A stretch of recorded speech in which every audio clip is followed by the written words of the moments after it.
Hey, it is Thursday, April 25th, 2019. This is Seaside Chats or maybe Streamside Chats with Kenneth Arthur. And it is day one, the first round of the 2019 NFL Draft. I've been talking about it in the recent podcast, all leading up to it this year. Of course, the Seahawks this week adding a first round pick at pick 29. And if you're listening to this, you're listening and watching perhaps a live stream here of Seaside Chats. And as I say this, I'm going to try and just coordinate with my fingers and my eyes a tweet that lets people know about this being out there. And as I do that, I'll welcome in my first and I believe, for the night guest here, Matty F Brown. You'd know him from Field Gulls, of course. Matty, we talked about how the draft is, just getting underway right now. What are you looking forward to here in the first, three picks? Well, first of all, 1:10 a.m. here in England, so the grind is real. And the best bit of the draft for me has already happened. I've just seen it happen. Roger Goodell has been booed very loudly, and he's done his thing he did last year. He's brought up Titans legends and had them still booed. His metaphorical flak jacket hasn't worked, and but now we have to see whether the Cardinals will take Kyler Murray, and that's going to be really interesting. And then for me, it's whether you want to get Quinnen Williams or Nick Bosa. I mean, both players are unbelievable prospects. Just play different positions. What do you value more, or do you value an edge rusher more, or an interior rusher? We've seen what like an Aaron Donald can do in the league, but we've also seen what a Khalil Mack can do in the league, and so that's an interesting discussion. I think when it comes to if the Cardinals were going to go that way, it'd be very interesting to see what they do because their roster needs improving pretty much everywhere. So, but Quinnen Williams for me is my number one overall player in this draft. Unbelievable talent, just a complete wrecking crew of a player. Really is the closest thing we've seen to Aaron Donald. You put him at three techniques, sort of outside shoulder the guard, have him one gap, penetrate into backfields, just a dominant force of a player. But yeah, Nick Bosa too, just very similar to his brother, actually, funnily enough. If you swap their scouting cards, you'd probably say it was you probably wouldn't notice, basically. But he's going to be a dominant edge rusher in the NFL as long as he can stay healthy. So, like I said, it really just comes down to, personal preference or what the teams need. But there's also the talk of the Jets moving that number 3 pick as a team. If Kyler Murray were to fall, some teams are going to be ringing up very loudly.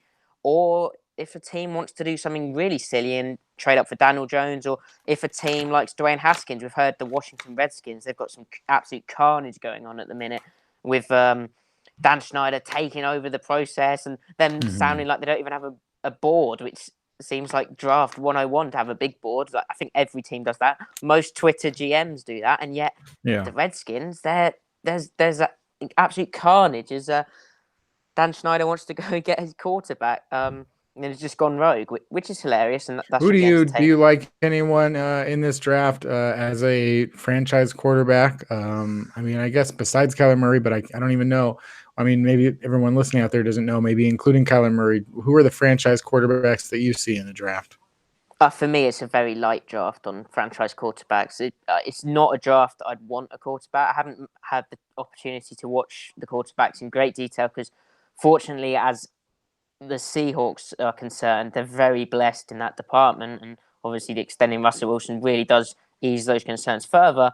I mean, I watched West Virginia a lot last year, and Will Grier, he certainly has some positives to his game in terms of the ability to push the ball downfield and really sort of diagnose what's happening on the back end in terms of coverage and change his read or approach to the play based on that. However, his play extension, for me, is very poor, and it's going to be a massive transition for him moving under centre, and I saw that down at the Senior Bowl in Mobile. He really struggled with the footwork and stuff, so he's a bit of a project, and honestly, he might just be a career backup. But the other guy who's impressed me on film is Brett Ripien from Boise State, guy who's, I think, a draft Twitter favorite, but sort of slept on in this process. Didn't get invited to the Senior Bowl, much to the chagrin of a lot of draft Twitter. But for me, like his game against Troy, albeit Troy, group of five, not a Power 5 school, but his game against Troy is one of the most impressive games I've seen from a prospect this year in terms of accuracy, anticipation, ability to stand up tall in the pocket, take hits, and deliver a really well placed ball. He'd be a really interesting option, but again, he's more of like a day 2, day 3 type who, again, might just be a career backup, but a damn good one. The So top you think guys that? Well, I yeah, mean, when we're talking about the guys that everyone's talking about in the top 10, top 15, like Dwayne Haskins or Daniel Jones or Drew Lock, do you like any of those guys, or do you think those are going to be mistakes if they do go in the top 15? I really like Haskins' play in terms of his ability from the pocket as a pocket passer. He's not very mobile, and my main concern with him is pressure. Like his play under pressure is really bad. When it's not in structure, he is massively limited, and I'm not really sure how you make that go away as a problem. How do you coach a quarterback to be calmer under pressure or out of structure? That really does concern me. And defensive coordinators are no mugs in the NFL. They'll blitz him. They'll do some funky stuff to move him from the pocket, and at that point, that's when you'll see him potentially collapse. So then it's like, what's his ceiling? And is he gonna be a franchise quarterback, or is he going to be one of these sort of plateau purgatory quarterbacks like an Andy Dalton, where you have to build an insane roster around them, and then by the time you've done that, you've gone and paid that person, and you can't build that insane roster around them, and you're like, oh no, we're the Cincinnati Bengals. Of course, the Bengals have other issues as well. But If you're the Arizona Cardinals and if Kyler Murray is the pick here, who's your pick at 33 to help sort of offset the needs that they don't address by picking a quarterback in the top 10 2 years in a row? oh, that's a really good question. That is a fantastic question. I think if they pick Kyler Murray at 1, they've got to find a way to get Josh Rosen off the team now. I know there's an argument that having 2 potentially good quarterbacks might be handy, because then you can pick who looks best in your system and trade the other one, but that's kind of insane. You should try get rid of Rosen now, then you have more picks to help Kyler Murray out, because he needs weapons. I mean, Cliff Kingsbury is going to bring in this air raid offense from Texas Tech in his college days. Well, that's a lot of 10 personnel, 1 running backs, 4 wide receivers. And the Cardinals, they've got David Johnson, an aging Larry Fitzgerald, Christian Kirk, pretty decent. But other than that, it's a big concern. So I think they need as many picks as possible. You say they've got one at 33, of course. I don't know who they take, because there's so many holes on that team. They're like Robert Kondiche never really turned out as a player.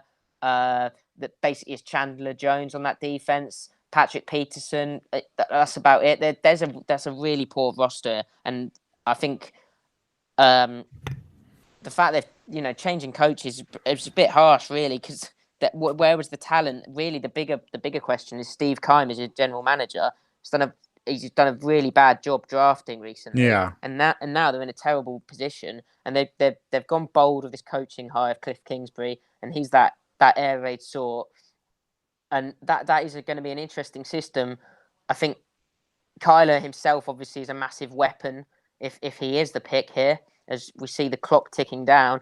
Over here on the, I'll say on the ESPN one, they've got the tail of the tape comparing Russell Wilson and Kyler Murray, with Russell Wilson being a half-inch taller, roughly the exact same weight. Both baseball players, and knowing what we know about Russell Wilson, perhaps that opens the door for Kyler Murray to even be in the discussion here for the number 1 pick. How do they compare to you as pro prospects? I don't know how much you watched Russell Wilson prior to 2012 with his time at NC State or Wisconsin, but for those of the people out there who are comparing Russell Wilson to Kyler Murray because of their height, how accurate do you think that comparison is? Well, I dislike pro comparisons in terms of a direct sense. I think it's very unfair, and it creates, one, it relies on hazy sort of recollections of one's own crazed mind, but also it creates unfair expectations for the player entering the league. But then if you're taking someone at number one overall, you expect them to be pretty good. And there is definitely a similarity in playing style. I mean, Murray he does have a penchant sometimes for trying to scramble out of the back door and escape. And you're like, oh no, don't do that because tackles are going to rush deeper, as we've seen in ends are going to rush deeper, as we've seen in the NFL with Russell Wilson and sack you at the back of the arc and stuff like that. But Murray also has the ability to create with his legs. Like you said, he has that baseball background, which gives him an ability to throw off funky platforms, but also slide really well in the open field, not take big hits. And he is a really good player. His ability to throw on the run and his ability to also anticipate and read pretty much all the concepts in that Oklahoma offense really impressed me. And if he was 6'2", I think there'd be no discussion that he's not the number one overall quarterback. That I think a lot of people have been saying that if the Cardinals don't take him, he might slide and slide and slide. That would seem ridiculous to me. For me, he's by far and away the number one overall quarterback in the class from what I've seen. With that caveat, I suppose if you were drawing up an offense for him, a similar one to Wilson might be there. I think Murray might well be, and he might have benefited from spending the time with Lincoln Riley, but I think he might be able to read defense a bit better. I don't know. We'll have to see. It'll be really interesting to see him in the NFL. So yeah, it looks like just under 2 minutes on the clock from my feed. Matty's, I believe your feed is maybe a little bit ahead of. Do you have a clock on yours? Yeah, I'm a minute. I'm nearing the exciting point where I'll have to shut up. We'll see. We'll see if it's Kyler Murray. We'll see if something even more shocking happens, like a trade, or if they just go in a different direction and decide to stick with Josh Rosen. But that time is near, and so we'll just wait it out here and talk about the pick when it's official, because obviously it's going to affect the NFC West. 2 games the Seahawks have next year against the Arizona Cardinals. Whether or not they're facing Kyler Murray or whether or not they're facing Josh Rosen, or either one of those, we'll find out here in a second. And I know for me, I don't know. I wrote a mock draft yesterday that you can read at Field Gulls, and we'll see how inaccurate it is because it's all about how mock drafts are inaccurate. But I'll just say that I don't know that much about college football, but I watched Kyler Murray. I read about Kyler Murray. I like Kyler Murray. Last year, I liked Baker Mayfield. The year before that, I liked Deshaun Watson. And it wasn't really based on anything. And I got, if those players turn out well, it doesn't mean that Murray will too. But it's certainly the guy who I think is the right choice for Arizona because, even if Josh Rosen does turn out to be a good quarterback, he's still a gamble. And it's just so important to have a franchise quarterback. Have they announced the pick on your end? Yeah, the pick is in for me. We got some nice suit jacket, Cardinals with Christmas trees on, wrong time of season, and a guy wearing another interesting hat. It sounds like you're a bit of a quarterback guru. You've nailed your last 4 drafts. I definitely liked Deshaun Watson. But the thing is, I think I like Deshaun Watson, and because these are I would disagree with this evaluation if someone said it to me. I liked him because he was a winner. I liked him because at Clemson, he played well, and he had a good career there. And I was just like, I don't know anything, but when I watch him play, I like the way he plays, and he's been in big games, and I like that kind of aspect too. I like playing on a big stage, but that didn't matter for Tony Romo, and there's certainly exceptions to every rule. I'm trying to think. I also liked Paxton Lynch. There you go. I was trying to think of someone who would make me look bad. Seahawks legend. So I know the pick, by the way. Yeah, we've got it. So it's been announced at both places. The Arizona Cardinals do select Kyler Murray, a possibility that seemed irrational, I feel like, a few months ago. But when, the Cardinals had been assured the number 1 pick and everyone was looking at it and thinking Kyler Murray's too short. And then, I think as they won the national championship and as the process went along, more and more people were comfortable saying that Kyler Murray is not just the best quarterback in this class, but maybe the best quarterback prospect. And that's to say, like, oh, the best prospects since X year. It's hard to compare. As Matty, you've already been saying, it's hard to compare players, even I think prospects year to year, but certainly one that people and teams could get excited about to the point where they have created this potential, at least temporary logjam at quarterback with Josh Rosen and Kyler Murray. It either gives them two bullets in the chamber for next season and the future, or it gives them a player who they will trade probably tonight if it's going to happen. And that could create some more excitement later for them. And obviously, Arizona already picking at 1 and 33 for the Seahawks' sake, wouldn't necessarily like to get another pick. Obviously, Matty, we've talked about Kyler Murray here for a bit. What are your thoughts on Arizona next season? Whether it's Kyler Murray as a rookie or Josh Rosen, what are your thoughts on Arizona and Cliff Kingsbury next season going in with this pick here? Well, I really think Josh Rosen last year. Okay, he had some bad showings, and there's stuff about his mentality. Is it the right mentality and all that? But he showed some really good things, and I get especially against Seattle actually in that first game, the Seahawks played against the Cardinals, and I think we really are overlooking. Well, not we, but people are overlooking how difficult a situation this is for a rookie quarterback. We saw it last year, and this year, okay, you can run any scheme you want, but if you do not have the players, then you're going to struggle. And what players are the Cardinals going to get, which is going to help Kyler Murray's transition? He's entering the worst team in the NFL. Okay, new coaching staff, but like I said, all well and good. You can have all the X's and O's, but if you don't have the Jimmy and Joes, you're going to have a big issue. And I think the Cardinals are still going to really, really struggle unless the NFL has a similar sort of brain fart with air raid concepts as they did with the zone reads when Robert Griffin III and Russell Wilson were tearing it up in their rookie years. But the thing is, air raid concepts in the NFL, they're not new. Like, people have just incorporated them into more NFL-style systems. And if it's open for debate whether Cliff Kingsbury's even going to go into that, if he's going to go that far into the air raid, or if he's just going to do a similar sort of NFL version, watered down air raid. But Kyler Murray's got all the talent in the world. He might, but Josh Rosen for me last year was my quarterback one, and I haven't watched Kyler Murray in as much detail, admittedly, but I don't know who I'd rank above the other person. I'm just watching these highlights, and there's that ridiculous baseball platform, the mobility, the ability to play in structure, out of structure, which is fantastic and definitely worthy of a number one overall pick. But I do worry, if you're a Cardinals fan, that how are you going to make a rookie's life easy? You look at all the rookie quarterbacks last year, and you'd say the ones who, what was the situation Baker Mayfield entered?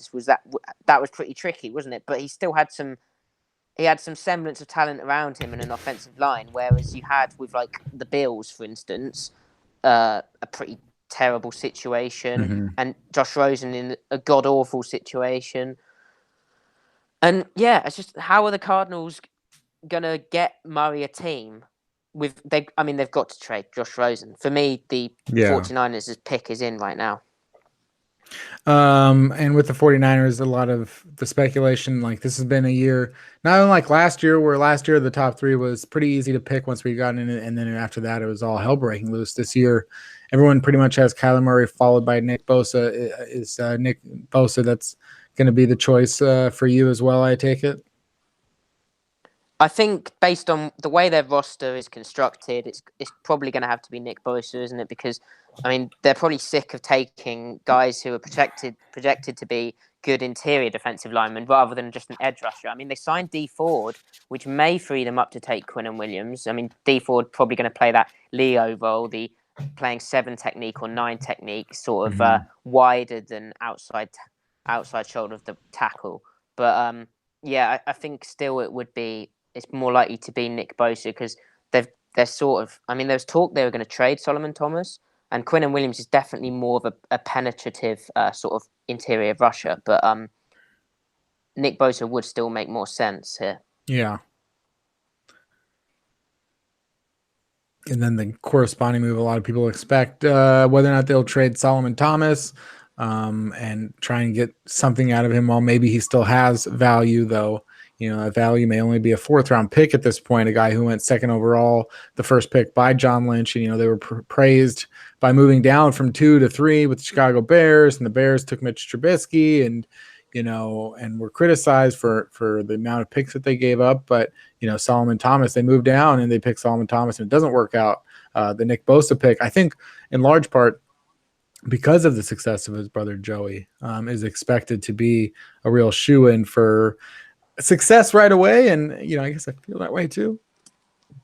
I mean, his brother Joey's definitely a nice sort of encouraging factor, but I would say he is, in his own right, a ridiculously talented player. Which I know you're not saying that, right? Because it's not like it's not as though TJ Watt didn't go top 3 just because he was related to JJ Watt, and even then TJ Watt was still a very good prospect and has turned out to be a very productive NFL player.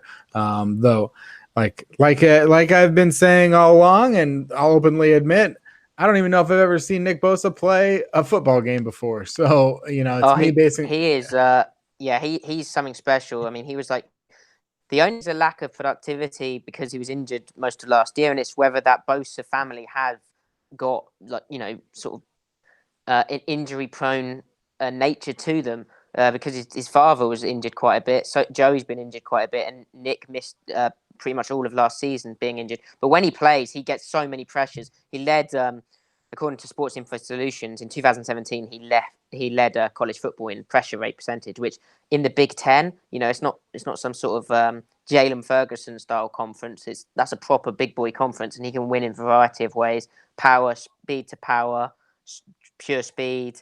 I mean, he's quite the prospect for them as well. That's really nice because they can play D Ford at, as I said, sort of the Leo technique, as Pete Carroll would call it, and also I think what Robert Saleh, their defensive coordinator, would call it, considering he was under Pete Carroll. But he can, but then Nick Bosa can come in and play 5 techniques, so more of a outside shoulder of the tackle. Think what Frank Clark did in Seattle and what Michael Bennett did in Seattle. That sort of role.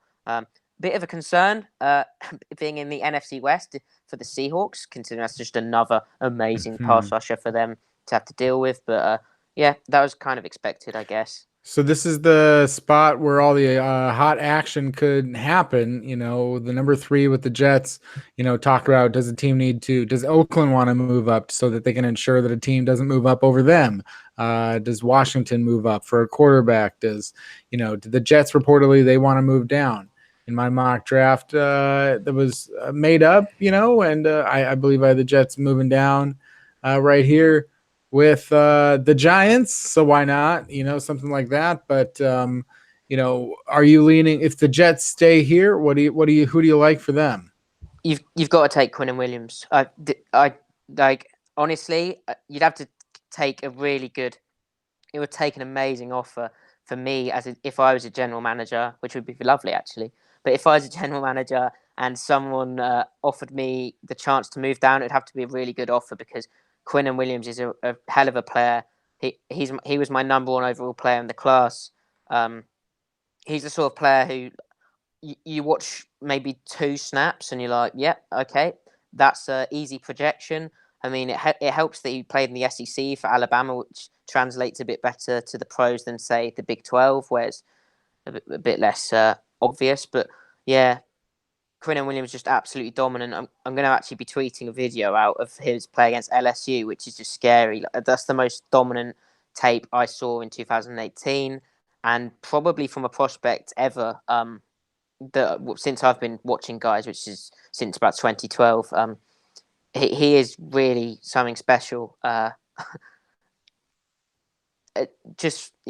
sort of thing that can do for your defense as well, because I think everyone wants that premier edge rusher, but I mean, Aaron Donald, I'm not directly comparing, but that he's shown the impact of having a guy who can get constant disruption from It's the a bit interior. of Of a course, it's been a bit of a debate here between Quentin Williams and maybe Ed Oliver, who has this exceptional testing at the combine. But for you, there is no question, right? Or how do those guys compare? Whether it's Ed Oliver, or Josh Allen, or somebody else? Oh, I love Ed Oliver, but he's more of a and he could do similar things, and he's quicker laterally. In fact, he had a quicker short shuttle than Aaron Donald, quite a bit quicker. But the thing with Ed Oliver is I think he weighed in at about so he weighed in at the combine at 287 pounds, and then at his pro day, I think he was in the 270s, which is when he did all the testing in terms of running, like the 3-cone and that sort of thing. Whereas Quinton Williams is like he's a grown man. He's 303 pounds. You can plug him in. You can feel a bit more confident about him against the run, and you can play him at 1 technique, so the outside shoulder of the center, and you can play him at 3 technique, the outside shoulder of the guard, and he can play like every down. Whereas with Ed Oliver, there's more of a question of will he be able to hold up in the NFL? How long will it take him to put on the weight? Is his game going to suffer from putting on such weight? I mean, I'd still take Ed Oliver top 5. Like, I really, really like him as a prospect. But Quinn Williams, there's far less question marks, and just the tape was even more dominant at an even higher level of competition. Don't forget, Ed Oliver came from Houston, a group of 5 school, and Quinn Williams just doing it at Alabama against Clemson, and just the only small question mark for him is he came from he only played 1 year, and why wasn't he playing the years before? I know Alabama's stacked, but that is slightly odd. He had a 17.8% pressure percentage in 2018, according to Sports Info Solutions, whereas Ed Oliver had an 11.7% pressure percentage. And now I know Ed Oliver was playing a lot of 0 technique, so head up on the center to help Houston's scheme. But still, Quinn Williams had the most pressures amongst all defensive tackles and 5 techs who were draft eligible. He is a real amazing player. I'm going to be posting, as I said, I'll be tweeting that video out of him against LSU. It's just some cut-ups, end zone angle, and it is just it's straight nasty. He's beating an SEC offensive line, pretty much every rep. It's I'm watching a Sprint commercial over here with the "Can You Hear Me Now" guy, and I'm over there in the UK. Do you know who the "Can You Hear Me Now" guy is? No. Unfortunately, I've been. Oh, so the Jets have made their pick apparently, so they didn't trade out. Oh, okay. So no trade. Jets in couldn't England, find a trade partner. In England, so I watch most NFL games on NFL Game Pass, and then we do get the and that luckily means I can watch any game live. Whereas I think it's a bit different in America. You have all the blacked out games, but we get American commercials then, and then I will see this amazing Sprint guy who I haven't seen before. But no, I had an advert for a commercial for Game of Thrones. So, yeah. Well, there you go. Yeah, well, apparently that's popular. Yeah. Over here, Game of Thrones also popular, as well as the former Verizon spokesman who would walk around and say, "Can you hear me now?" But now he works for the rival Sprint, so it's quite the. Now that's another Game of Thrones. It's a Game of Phones. Very good. Very good. So if the Jets add Quinton Williams here, I mean, does it feel? This is one of my issues. It's like Quinton Williams, great player. I'm sure, and all that kind of stuff. It's just, it doesn't feel. I guess, at the end of the day, it's just the dependence on the success of Sam Darnold and the coaching, but it's just. A defensive tackle, it just never feels like there's the move that got you into the Super Bowl, and especially when you've already got Leonard Williams and that kind. It's just like not deficient. But I think he could be a Hall of Famer. Like, I'd be pretty happy. Yeah. I mean, that's really unfair to say, but I mean, he's a stud. No, for sure. And I also heard some more the Jets not having their second round pick because they traded up for Sam Darnold last year. That's one that hurts as well, because this is a team that has put some money into their roster. They've signed Le'Veon Bell. They've made some moves to try and be better with, and they hire Adam Gase. And anyway, it's like they're trying to do something. So, without trading back, they don't get that second round pick. And we'll see if Quinnen Williams is the pick here.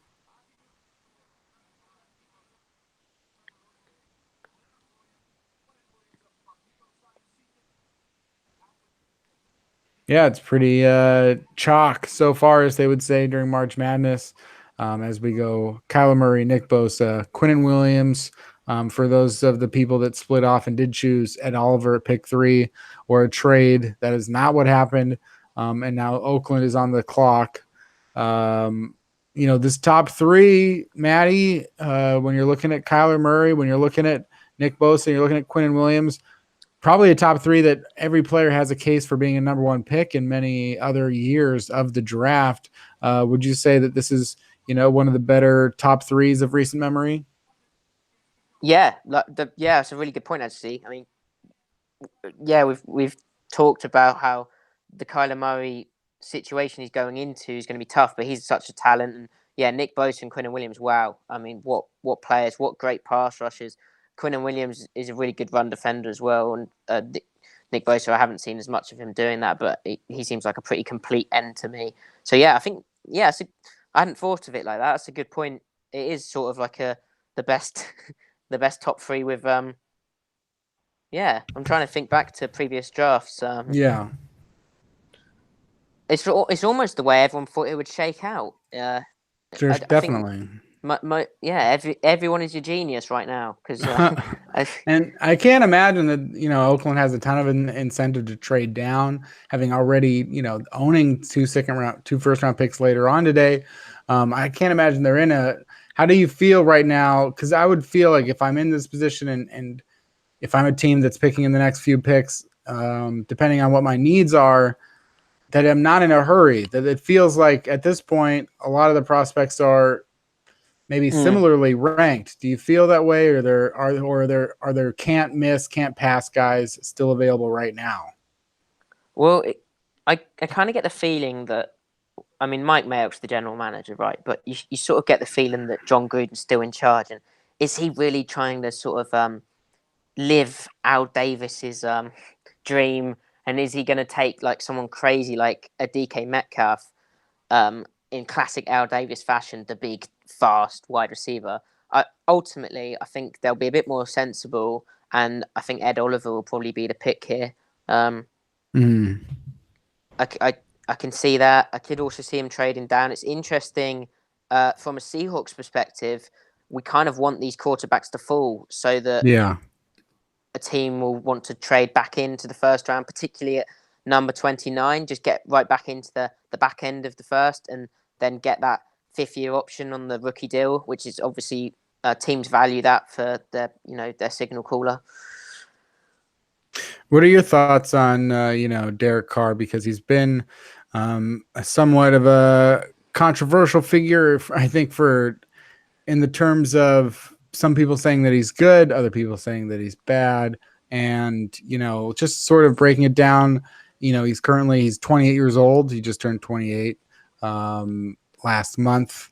He's had a couple. He has good games. He has really mediocre bad games. His yards per attempt pretty low throughout his career, though he has been productive here and there at a high completion percentage last year. Is this a guy that in the right situation you can build around? Because it does feel like for many of those years he had the offensive line and he had some good receivers and he did have opportunities. But is this someone that you can still build around, or should the Raiders be looking at a quarterback?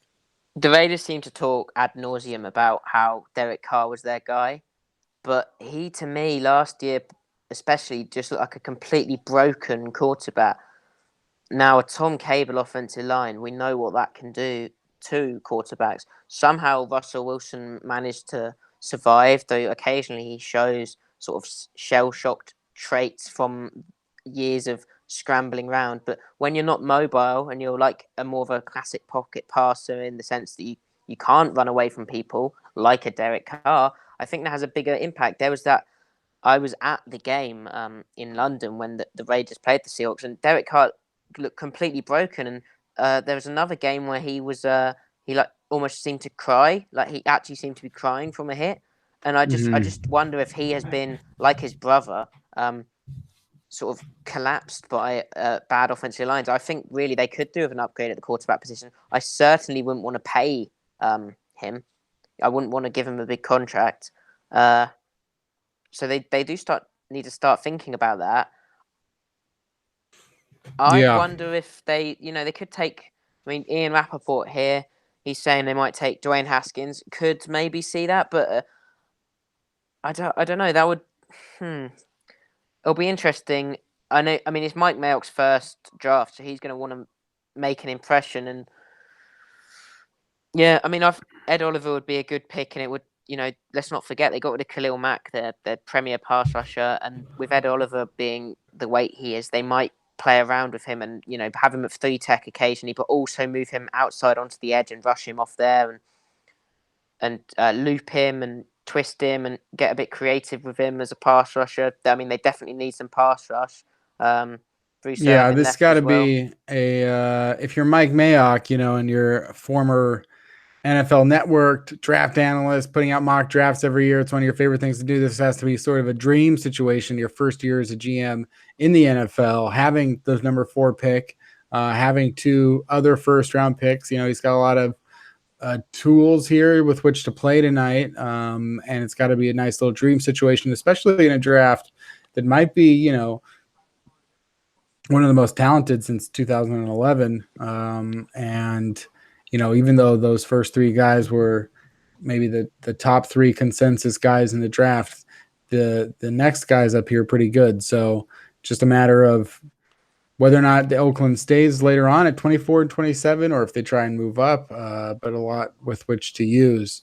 And then the Bucks after them, I've sort of just fallen flat on trying to. A lot of people put out names, but I don't know the names. So any thoughts here on Tampa Bay, what they would be hoping for to fall to them? It depends. That's an interesting one as well, because Bruce Arians is only in it for 2 years, and I do think he'll actually retire properly after those 2 years. I imagine the plan there is year 1 revitalize Jameis Winston, and then year 2 win a Super Bowl. I think is what they're probably aiming for him. And but the thing is, the Arians being an offensive guy, he might be inclined to start, taking offensive guys, but passing up Ed Oliver if he was still there for them would be quite a bold move, because they've talked about moving on from Gerald McCoy. I'm not sure if that's a cap reason or not, but then that would create a vacuum at 3 technique, and that's one that Ed Oliver would fill really nicely.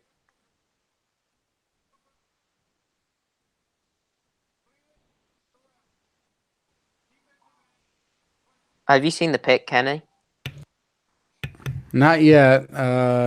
Just it says the Raiders pick is in. So right, that's an interesting pick. Interesting is good. I like things that interest me, especially take me by surprise, if it takes me by surprise at all. But, it's interesting what surprise really means, because I think we lose hindsight a lot of the times and forget how many of these picks are surprising at the time. It's announced here.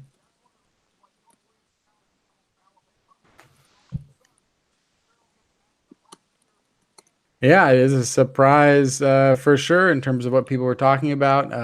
Matty, do you want to announce the pick and give your thoughts? Yeah, so Clelin Ferrell from Clemson, he's done it on the biggest of stages for a really good, the best team in college football. But I did not expect that. He was actually a guy who I thought I'd quite like Seattle to maybe have a go at taking it number 21. He has the get off of, he's a snap jumper, which the Seahawks always love in their edge rushers. His movement off the ball is incredible. He is so quick. Not the most explosive of athletes, and he didn't do a lot of the testing, which I think reflects that. But he has real speed to power, an excellent ball rush. The only thing with him, and it sort of links to him not being that amazing an athlete, I mean, he's good, don't get me wrong, is the fact he can't bend very well. So he'll rush up the arc brilliantly, and the tackle will be beat, but then he can't bend his hips. And it's the sort of classic, if you think of the extreme example is Von Miller.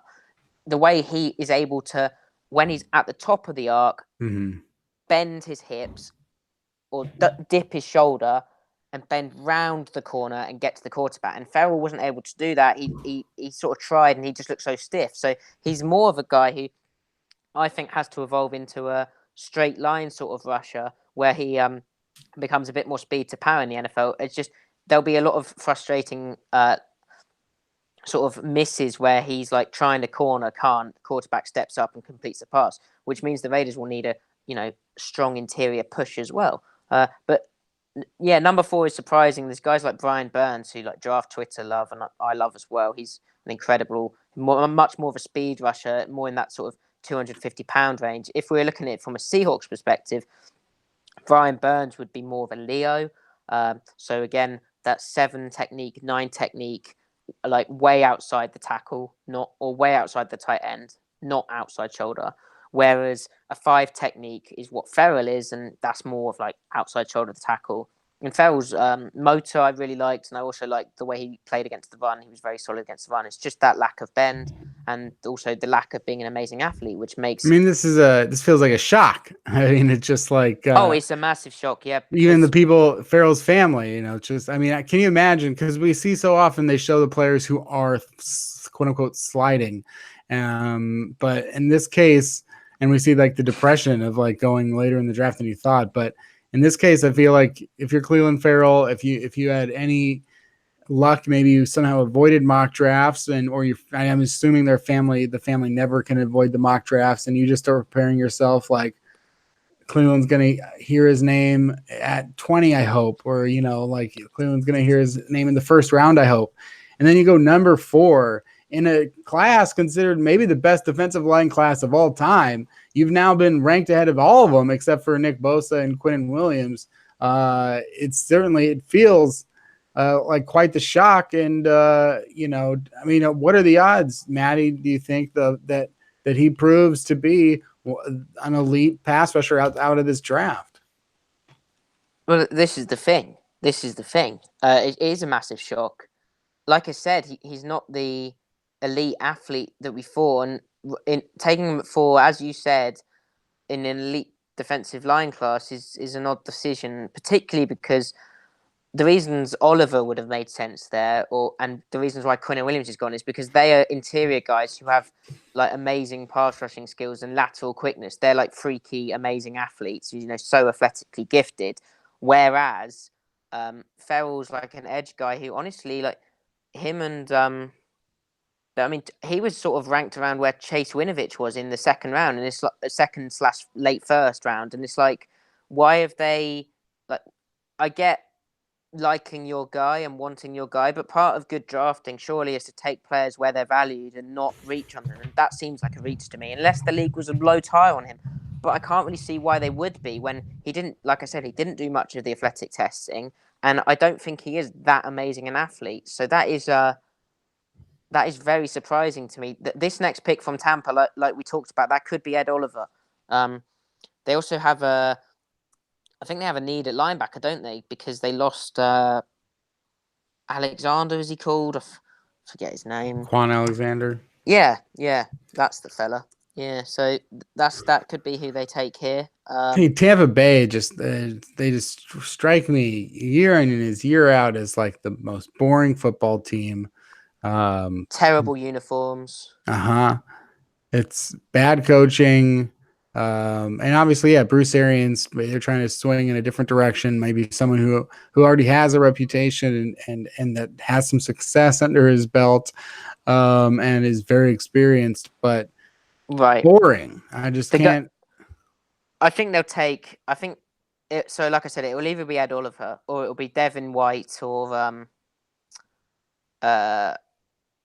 yeah, it'll probably be Devin White from LSU, the linebacker, because they have a need there, and he is an amazing athlete. Ran in the 4.4s at like a linebacker size, like I think it's 240-ish pounds, and he's just a rapid, sort of modern linebacker of the way that he just like gets into the backfield really quickly, but can also do a bit of coverage work.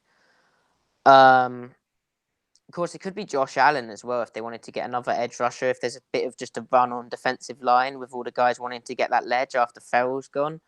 And the other guy is Bush out of Michigan, Devin Bush, who is the other Devin, and he's ranked by some people ahead of Devin White.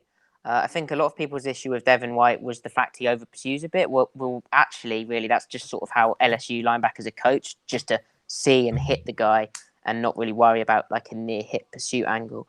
But Devin Bush is a really solid prospect too, bit on the smaller side, but also ran really fast. And again, is that sort of has that modern ability to just get in the backfield with absolute rapid speed, you know. So yeah, Devin Bush, Devin White, Ed Oliver, or Josh Allen. Yeah. Unless they Ferrell do going off at 4 leaves a lot of options open at 5 that not very many people had predicted. And that's how these mock drafts can get twisted pretty quick and completely inaccurate almost all of the time.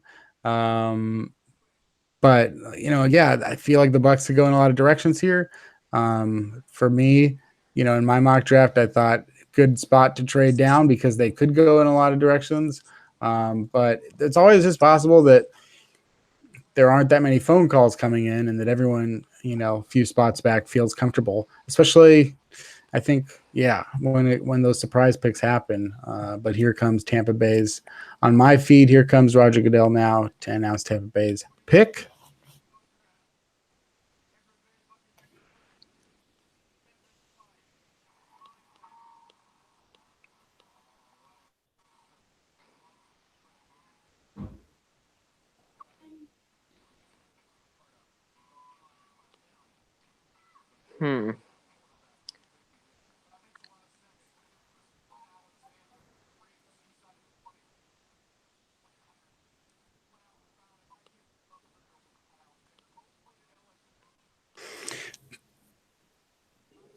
Bucs pick coming up for me now.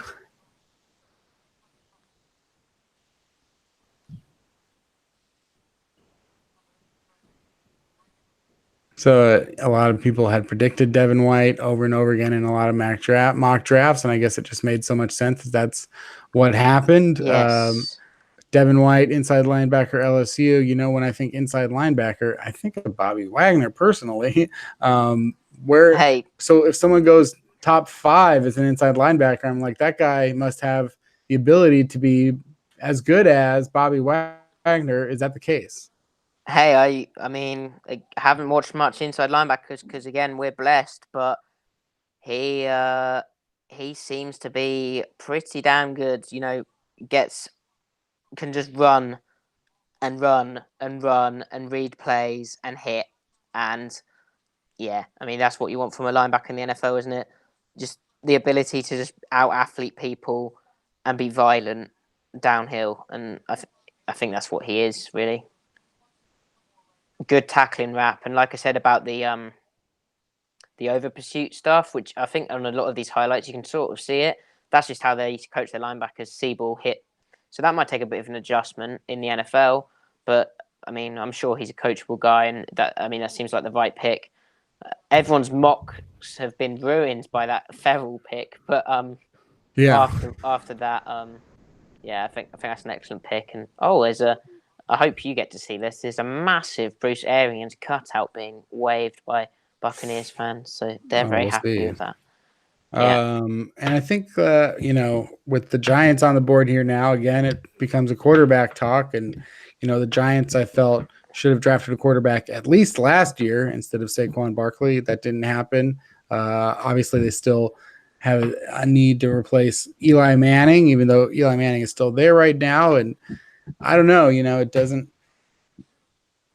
I think that if you're of the mindset that you've done the research and there's a quarterback in this draft who you really believe, I think, at 6, you got to believe he's going to be as good as Eli Manning. And what does that really mean?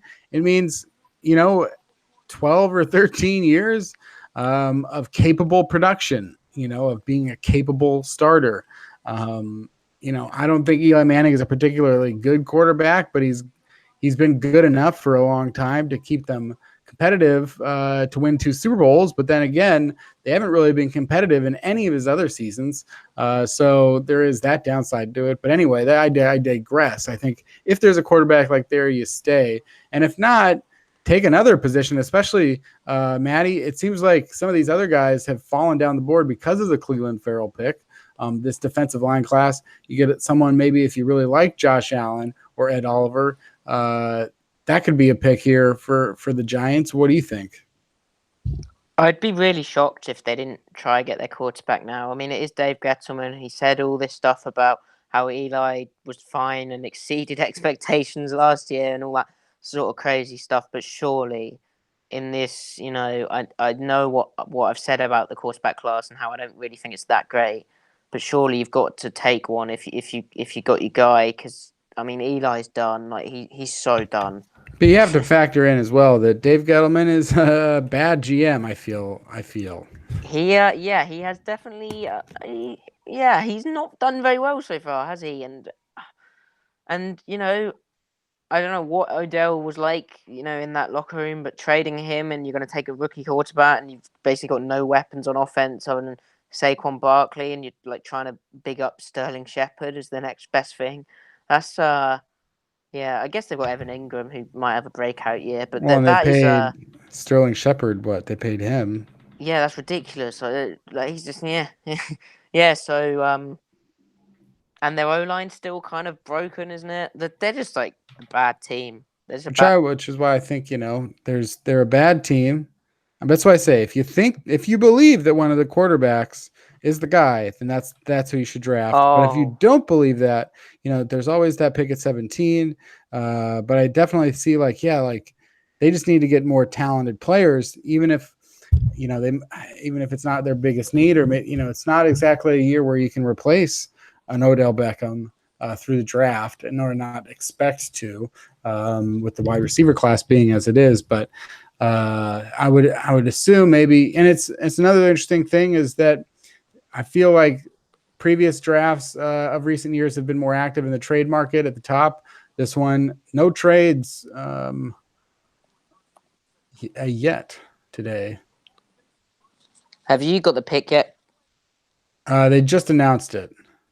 Yeah. Wow. That is just ridiculous. That is ridiculous. So it's Daniel Jones, quarterback at Duke, the number 2 quarterback off the board, and the Giants' future at quarterback. And Matty's first response is, "It's ridiculous." So why don't you explain that? So the thinking, as they've done a great job highlighting on NFL Network, is, and that's ridiculous in itself. This thinking is David Cutcliffe was mentored Eli Manning, and he's a great friend of the Manning family. And I guess they think that Daniel Jones is 6'5", 222 pounds, white, and it can be a pocket passer quarterback in the NFL. But he's not. He's just not good. Like I mean, how long have we got? We've got about 10 minutes, right? I mean, he couldn't. I saw him play in the rain. He couldn't really play in the rain. He struggled to play in the rain, so that's good. Hopefully, it doesn't rain. He just couldn't really seem to progress through his reads. Seemed like a very one read guy.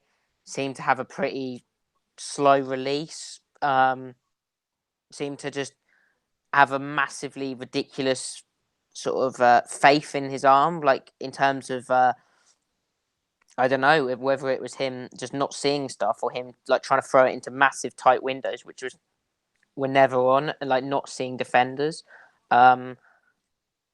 I just don't. And he just seems a bit gun shy as well to me at times as well, which seems like a contradiction. But he just seems like a bad player. And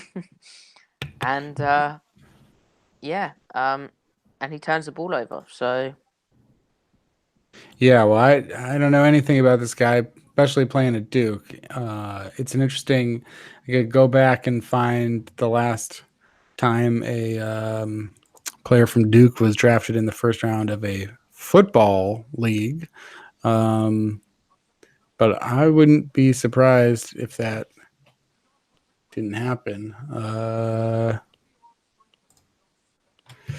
Pulling up every Duke first rounder. Laken Tomlinson, of course, 28th overall in 2015.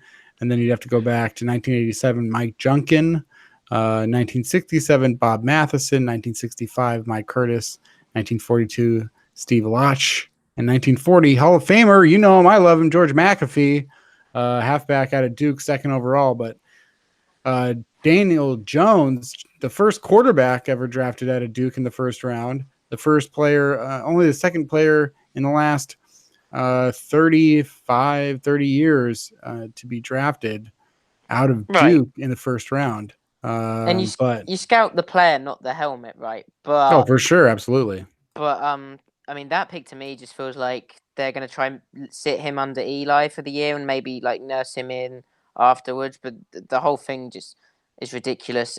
It really does reek to me of he's learnt under David Cutcliffe and he was the mentor for Eli Manning as well. I mean, yeah. I mean, So you get Saquon Barkley and Daniel Jones as opposed to Sam Darnold or Josh Rosen, and say right here they could have drafted, say Ed Oliver. It's as far as the quarterbacks go. Obviously, you don't like Daniel Jones to begin with, but do you think that they did miss a big opportunity by not picking a quarterback last year or out of those crop, or do you think either way? Yeah, massively. Yeah, I don't know what they were. Maybe they thought last year that Eli wasn't broken, which in itself is an unusual decision. But yeah, last year was the year to maybe they'd have taken Baker Mayfield, maybe. But I'm kind of I mean everyone was joking that they'd do that and they've actually gone and done it. Which is yeah. Wow. Yeah, well, it's surprising for me, and that this is coming from a guy who, as of yesterday, wrote the first mock draft based on his first reading of other mock drafts and doesn't know anything about the names outside of the top 4 or 5. Daniel Jones, shock to me for sure. I don't know that I had him in the first round at all, nor should I have, because this isn't a very common thing. You're not seeing a lot of people guess any of these things right, and this is kind of how it goes every year. But the Jaguars pick is in, and I struggled thinking for the Jaguars in the mock draft that I did, so I traded down for them as well. But I feel like that they could go a lot of directions, and you could say that any team could always use more pass rush.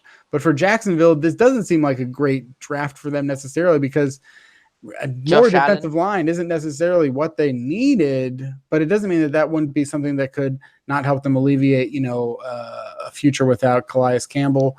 So I feel like they could go in a lot of directions, but what were you saying? I was going to say that they'd probably go take Josh Allen and just get an edge rusher. Yeah, I mean, their defensive line is going to be something else again in that case. Or, I think that, they're off. How do you feel about the offensive tackles in this draft? Because that's another need for them and a few other teams. I haven't really watched them because I don't think the Seahawks are gonna do that. So sorry, I'm not of more use there.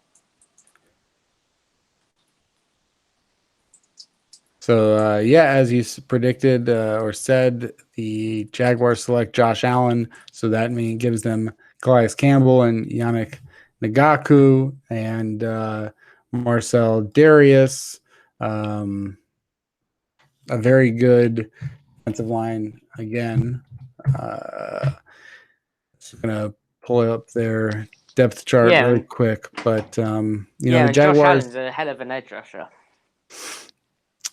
I mean, he seemed it from things that I had read online. Right. I mean, they also picked Taven Bryan last year in the first round, so it's first round picks again back to back on the defensive line. Yeah, he had a rough. I think he had a rough rookie year. I think he might have got hurt. I mean, he seemed to be like more of an inside quick guy, fast interior rusher. But Josh Allen was the one thing I think the concern with people is. He's a speed rusher, but his counter, he doesn't really have much of a counter. He just sort of beat people around the edge and was sort of quite bendy. But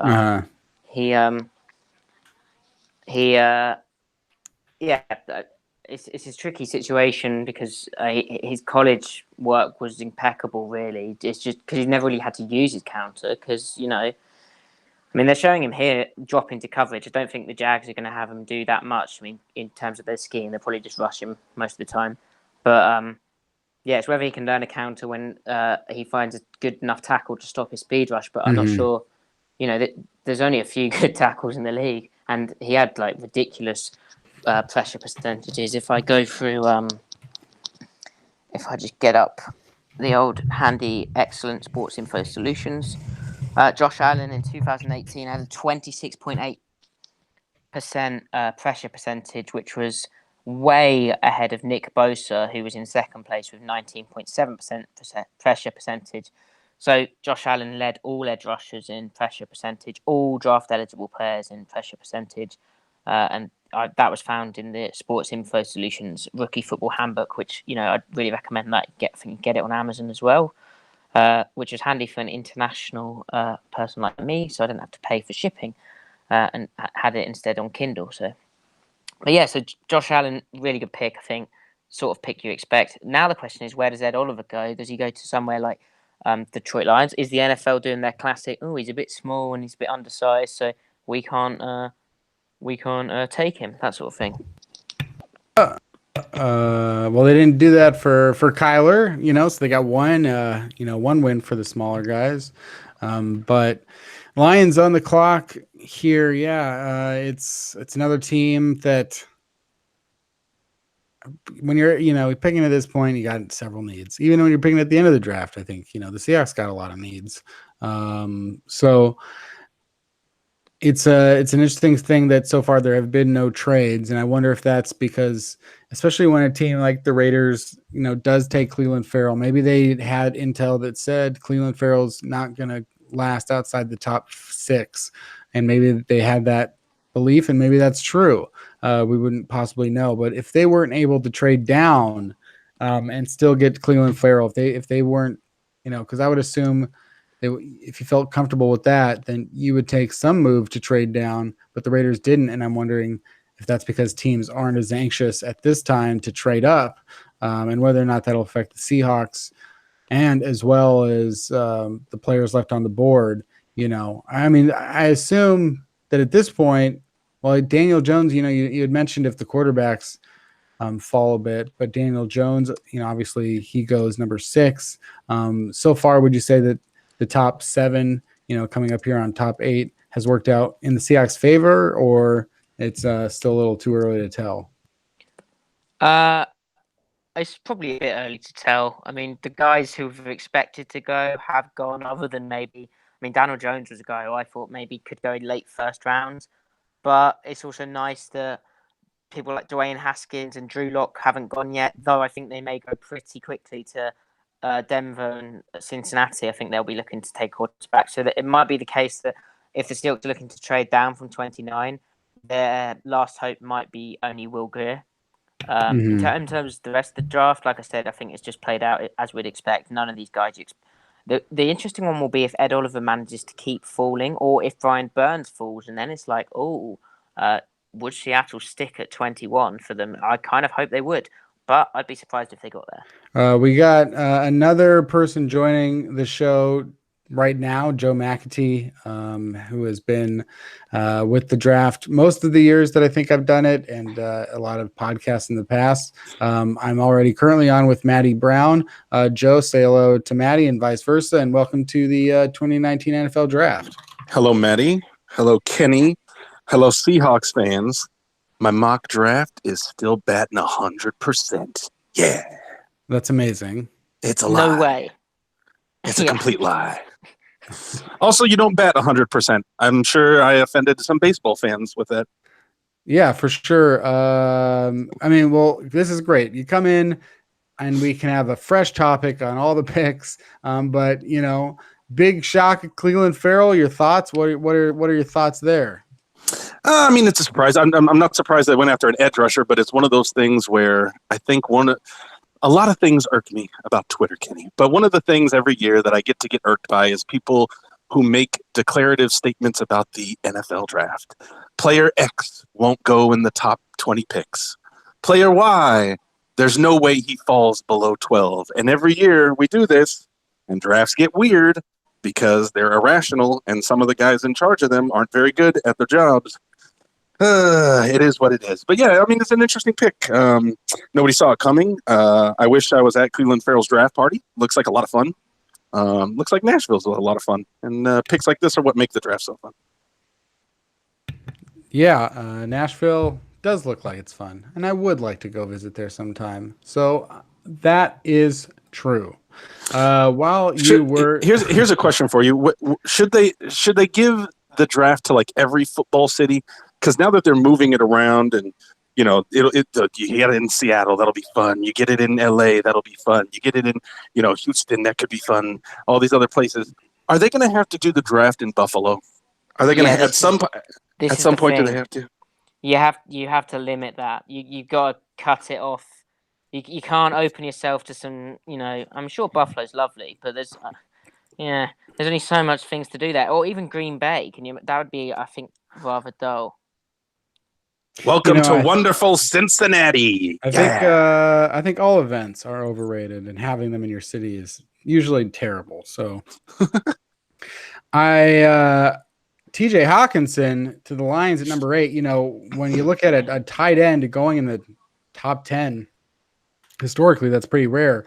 So for both of you guys, is TJ Hawkinson a rare tight end? Someone that, especially now he goes to the Detroit Lions. They tried this a few years ago with Eric Ebron. Didn't work out for them. Worked out better for the Indianapolis Colts. But obviously just don't compare just because they're the same position. TJ Hawkinson is his own guy. Joe, since you're just getting in here and you got some fresh thoughts here, maybe who do you have here?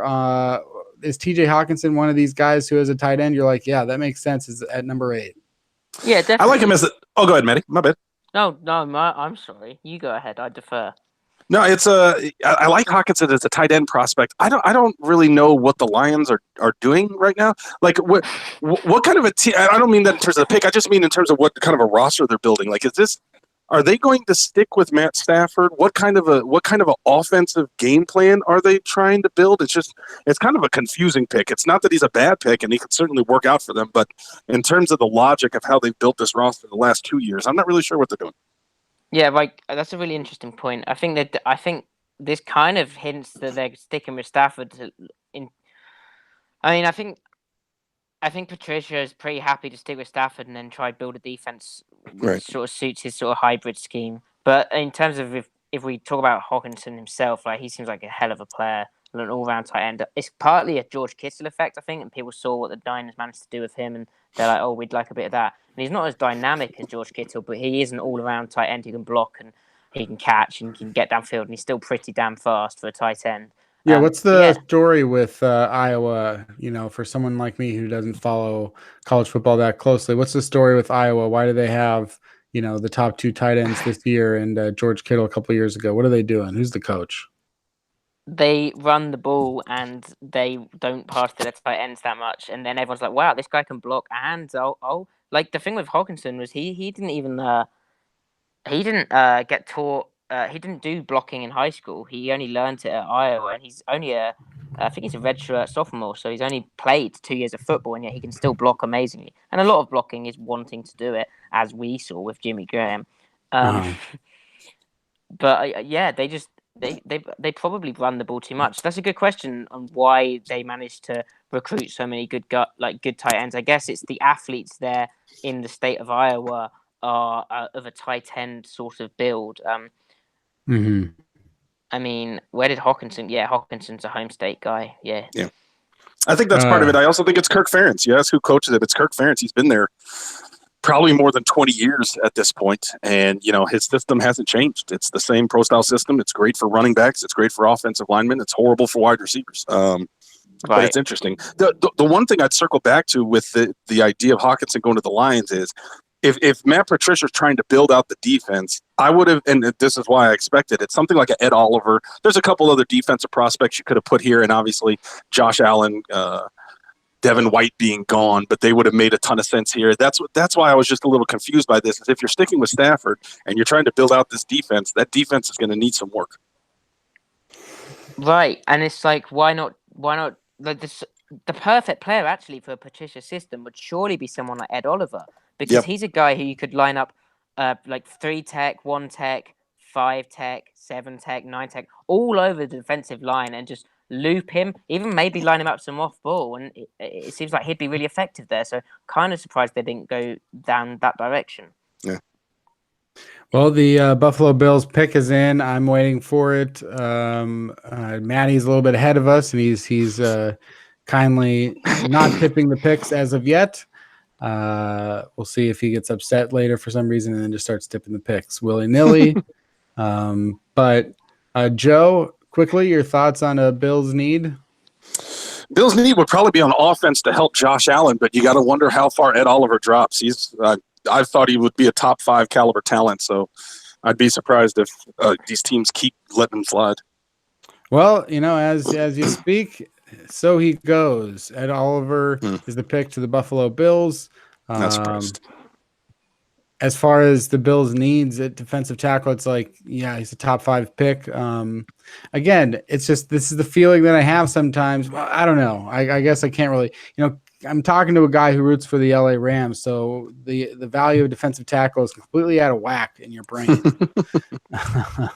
But as far as that Oliver goes, I mean, you said you feel as a top 5 guy. I mean, you feel like there's that kind of, no one can say Aaron Donald production, but a lot of production coming out of Ed Oliver at the next level. And but I also don't think there's much risk with him, right? You don't have to develop much from Ed Oliver. He came in as a true freshman at Houston and was absolutely dominant. And by the time in the middle of his freshman season, he was already seeing double teams. So it wasn't like Aaron Donald, who took a couple of years to start putting things together at Pittsburgh. Ed Oliver was a huge recruit, came in and produced immediately, and is so ready for the NFL, way beyond some of these other guys that have already gone. When you talk about like Daniel Jones, right? And I get it, the quarterback position is totally different. You're talking about having to groom a guy over years to try to get him to a certain level. Ed Oliver's already at that level. He's maybe the highest floor of anybody in the draft, and that's why I thought he made so much sense as an earlier pick. But it is what it is. I think the Bills got one to fall to him. I think they got pretty lucky here. Yeah, totally agree with what you've just said. I think people started to overthink him because he was so dominant so early in his career. People started trying to find reasons not to like him, and ultimately he was still a top 5 player in this class. You look at people. I mean, the most amazing thing for me actually was, on film you could see how laterally quick he was, and he ran a quicker short shuttle than Aaron Donald, which is ridiculous. But the thing for me was, on film you see him at 0 technique, and you're like, oh, that's interesting. So head up on the center, and everyone's going, this is ridiculous. He's a 3 technique. Why are Houston doing this? And they were doing it because he could basically play 2 gaps because he was so fast and too quick for the center, but also had a vicious bull rush. But despite playing in a position which for getting pressure isn't ideal because the center's always going to be head up on you, he still managed to rank 6th amongst defensive tackles and 5 techniques in pressure percentage, according to Sports Info Solutions, with an 11.7% pressure percentage. And for the Buffalo Bills, when they're having to replace Carl Williams, who has recently retired, well, I say recently, retired last season, that is one hell of a replacement, I'd say. Not a like-for-like replacement, but another guy who'll get into the backfield and is incredibly agile for a guy that size. There is the question of whether he, what his playing weight will be and if he will be able to hold up against the run. But really, that's not an issue because if he's going to play 3 technique in the NFL, he's going to be outside shoulder of the guard and he's rarely going to get double teamed. The Denver Broncos up on the clock. Obviously, a lot of people talk about the quarterback. Dwayne Haskins is available here, as well as they'll take Drew Lock. Drew Lock, thank you. But I don't know. You're probably. It sounds that way, but man, I feel like. How mad is John Elway that he didn't get to pick Daniel Jones? Hey, Drew Lock's tall and white.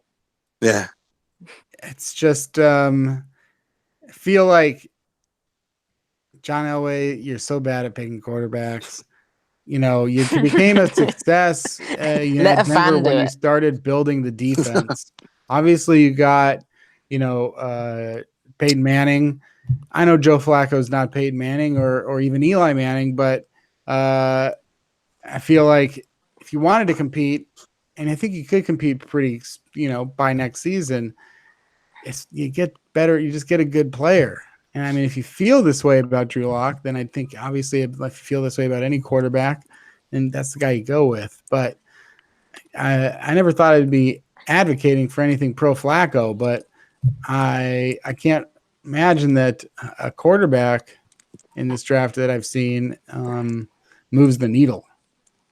No Jared Stidham. No Jarrett Stidham. That would be hilarious. Oh don't know. yeah, who's the guy they could really reach on? Brett Rippon. I mean, the thing is, there's a ton of quarterback prospects, but none of them would make any sense besides Haskins or Locke right here. But stranger things have happened, man. Stranger things have happened. Right. One thing I would say about Ed Oliver, especially given that Cleveland Farrell went as early as he did, is Ed Oliver was on an island. Like, if you try to name another player on Houston's defense, and I watched a decent amount of Houston football this year, Right. it's really hard. It's really hard. And Right. and granted, he had that dust up with Major Apple. Did we get the pick? So the Steelers have traded up for the 10th selection, so Ew. they might be taking a quarterback, which would be very interesting. After giving Roethlisberger the extension, I saw that would be kind of crazy. I don't know why else wow. they'd trade up though. Well, I mean, what guy are they trading up for? Don't they still have Mason Rudolph? Oh yeah, of course. Yeah, ignore what I said. I don't know why they trade up though. I don't know. This is a weird one. Didn't expect Very that. I don't know. Yeah. I don't know the Steelers, but interesting. Yeah, maybe they want Noah Fant, but that seems very early. But Green Bay, they got to kind of need at tight end. I wonder. I don't know. That's an That's interesting. Odd. Well, we'll have to see. But yeah, I was just going to say, with Oliver being alone on an island, think about somebody like Cleveland Farrell, where he's got two other guys on his line that might end up going in this first round, right? Yeah, and Lawrence, exactly, and the kind of attention that you get as an Ed Oliver pre-gaming versus what Cleveland Farrell got playing with those guys along that line. But also he was playing like head up on the center, so he was getting double teamed pretty much all the time, and he was almost three gapping. He was playing both A gaps because he was so fast, but he was also like literally knocking the center back on the snap, which was unbelievable. Yeah. So the Steelers move up from 20 to 10, and they what also do they give up? Their first round pick next year, and I think they said a third round pick this year. They gave up their first next year. Yeah. Oh my word! Oh, I just turned it. I moved my text. This is crazy. The Mean Joe Green to announce the pick, alumnus of my former college, by the way. Oh, nice. University of North Texas. We will not have any picks in this year's draft. No prospects out of North Texas this year. So they're announcing the pick now. You got a nice little band in the background. He has such a nice jacket. Roll music. He doesn't look that mean. I wonder why they traded. It's interesting.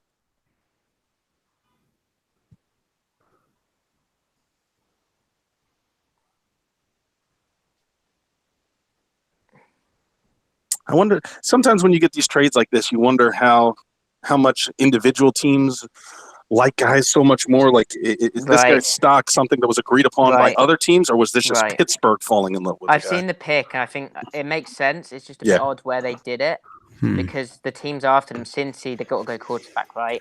Green Bay. They traded pick 20, pick 52, and a 2020 third round pick, not a first. Oh, okay. That makes a bit more sense, but they're still quite steep. Yeah.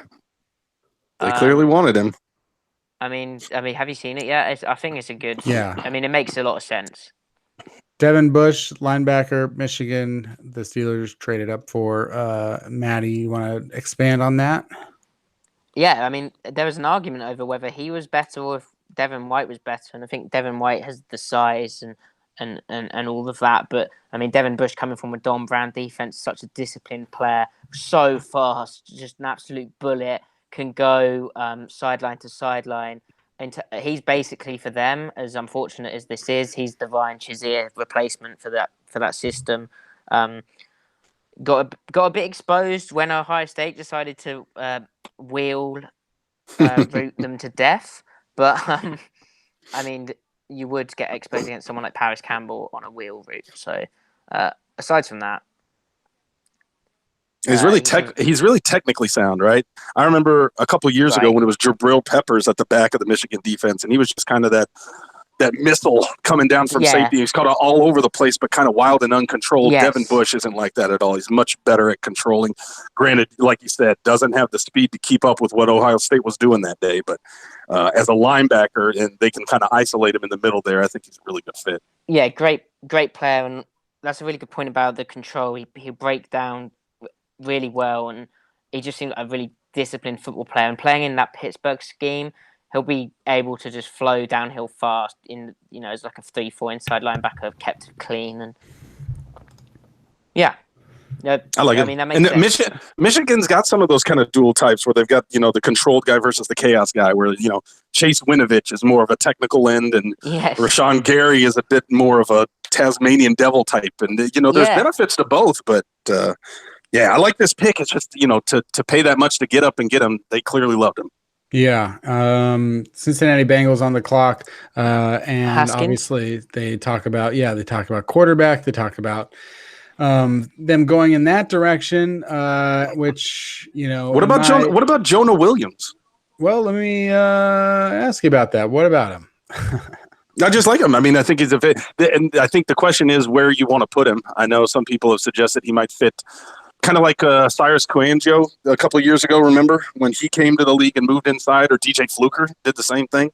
I could totally see that for a team that wants to push him inside and get somebody a little more athletic at tackle, especially with some of the tackles that you got coming after him. But I don't know. If they're not going to go quarterback, I could see them going offensive line, and Jonah Williams would make a lot of sense. Well, that's why I bring up the quarterback position. You weren't here for the first pick, Joe. So you weren't here for the discussion around Kyler Murray and Josh Rosen. So since a guy who is also watching what's going on in the NFC West, what are your thoughts on what Arizona can and should do with Josh Rosen?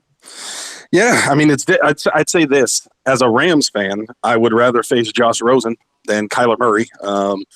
And now you've got two guys in the division between Russell Wilson and Kyler Murray for a team that's got Aaron Donald.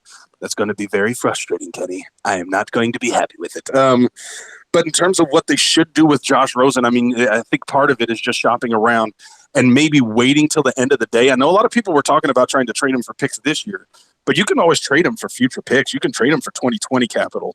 And I think maybe if you wait for the first round to play out, where you've got a couple teams that are going to be interested in getting a quarterback, well, there aren't enough prospects unless you want to start getting into those Jarrett Stidhams and Brett Rippins and Clayton Thorsons. Otherwise, they're going to have to wait and not get any of the guys that fit, this top billing.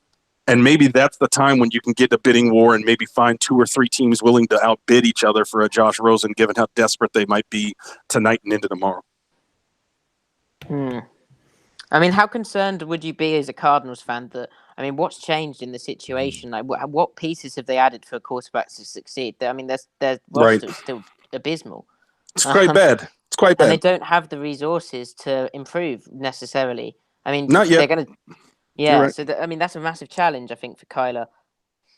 I think the bigger challenge is the PR challenge, because I think if you're being serious about it, you could see them, if you're Cliff Kingsbury and you go to Steve Keim and you go to Bidwill and you say, look, here's my 3-year plan of how I'm going to fix this team. I think there are rational 3-year plans that would include Kyler Murray that you could see being pretty successful. Right. How are you going to tell fans that it's just wait another year and then wait another year, because that's how long it might take? I don't think that's irrational, but it's going to be hard to get them on board with a plan like that. It's almost like we fired the coach, and now we're admitting that we've also got it wrong. And Joe nails it. Speaking of Joe, the Bengals select Jonah Williams, offensive tackle of Alabama. Guys, can we talk a little bit? Is it fair that college football is run the way that it is, and then Alabama gets all these fucking players? Well, wait a second. I thought Alabama. What about Clemson? Clemson's starting to stack up a little bit more than Alabama is these days, and given what happened in the championship, Like, have a heart, Kenny. Alabama's on tough times. They're only going to have, 3 first-rounders this year? They didn't win the championship. It's a tough time to be a Crimson Tide fan. How does that college never produce a quarterback? I mean, in decades. How can you have they're just like, we care about every position except quarterback. How dare you slander Greg McElroy and A.J. McCarron like that? Yeah, speaking of the Bengals. No, Tua's great. To whatever degree Jalen Hurts is going to do what he does on his way to the NFL. But yeah, Tua's fantastic. I don't think he's anywhere as good as Trevor Lawrence. I think he's actually a little bit overrated, but he is really skilled. He's going to be fun. Yeah. Have you seen his brother yet, Maddie? No. Where does he play? Oh my! Well, he's going to be a freshman at Alabama next year. Where does he play? No, he's at Alabama. The family moved from Hawaii. What Quarterback? Oh wow, great. Is he right-handed? I don't know. That's a good question. I don't know. And I didn't watch their spring game. Oh, no, I did watch part of their spring game, but he wasn't throwing. I don't know. I don't know whether he's righty or lefty like Tua is. Oh, that's so unfair. If he's going to be good as well, like Tua will leave early and then his brother will just be amazing. Yeah, well, this is crazy. What a crazy thing to call a sport. I mean, I get it. I like college football, but it's just, I mean, it's all crazy. Every piece of life is insane to me right now. But especially like all this stuff about sports and, when it's just every recruit, I mean, it's just crazy. Yeah, because it's Alabama and it's Clemson. I mean, there are 130 freaking college football teams in Division I, and the same 2 teams have gone to the fucking national championship in like 4 of the last 5 years. I mean, is that not crazy to anyone else? I mean, is that not insane that all this stuff can be turned over every single year? I mean, are we really saying that like Nick Saban and Dabo Swinney? It's just every year. And that's been my rant of the night. Kenny, what are your thoughts on the Golden State Warriors? As far as the NBA goes, the NBA knows its problem, and it can start working to fix it by implementing some standards of spreading the talent around. But then again, this has been going on. This is actually an improvement over the Celtics, winning. but then look at the Patriots. Look at the Patriots. I mean, yeah, the Patriots dominate. It's who? Who are the Patriots? It's pretty crazy. There's got to be some like serious investigation and thought done into the Patriots dynasty. Yeah, I agree. They're a complete anomaly. Investigate those guys. Not for, we know that they've cheated along the way, but it's all in good fun. What do you think of Jonah Williams? Are you asking me? Yeah. You couldn't possibly be asking me. No, I like him. I do have a little bit of a question about his ability as a pass blocker. But I mean, you look at what Cincinnati's doing and the fact that they got Joe Mixon back there, they probably would be wise to start leaning away from Andy Dalton carrying that passing game. AJ Green isn't getting any younger. I totally think it makes sense. I think it's like I mentioned, where are they going to plug him? I don't know. I'm not watching on TV, so I didn't see if they asked him.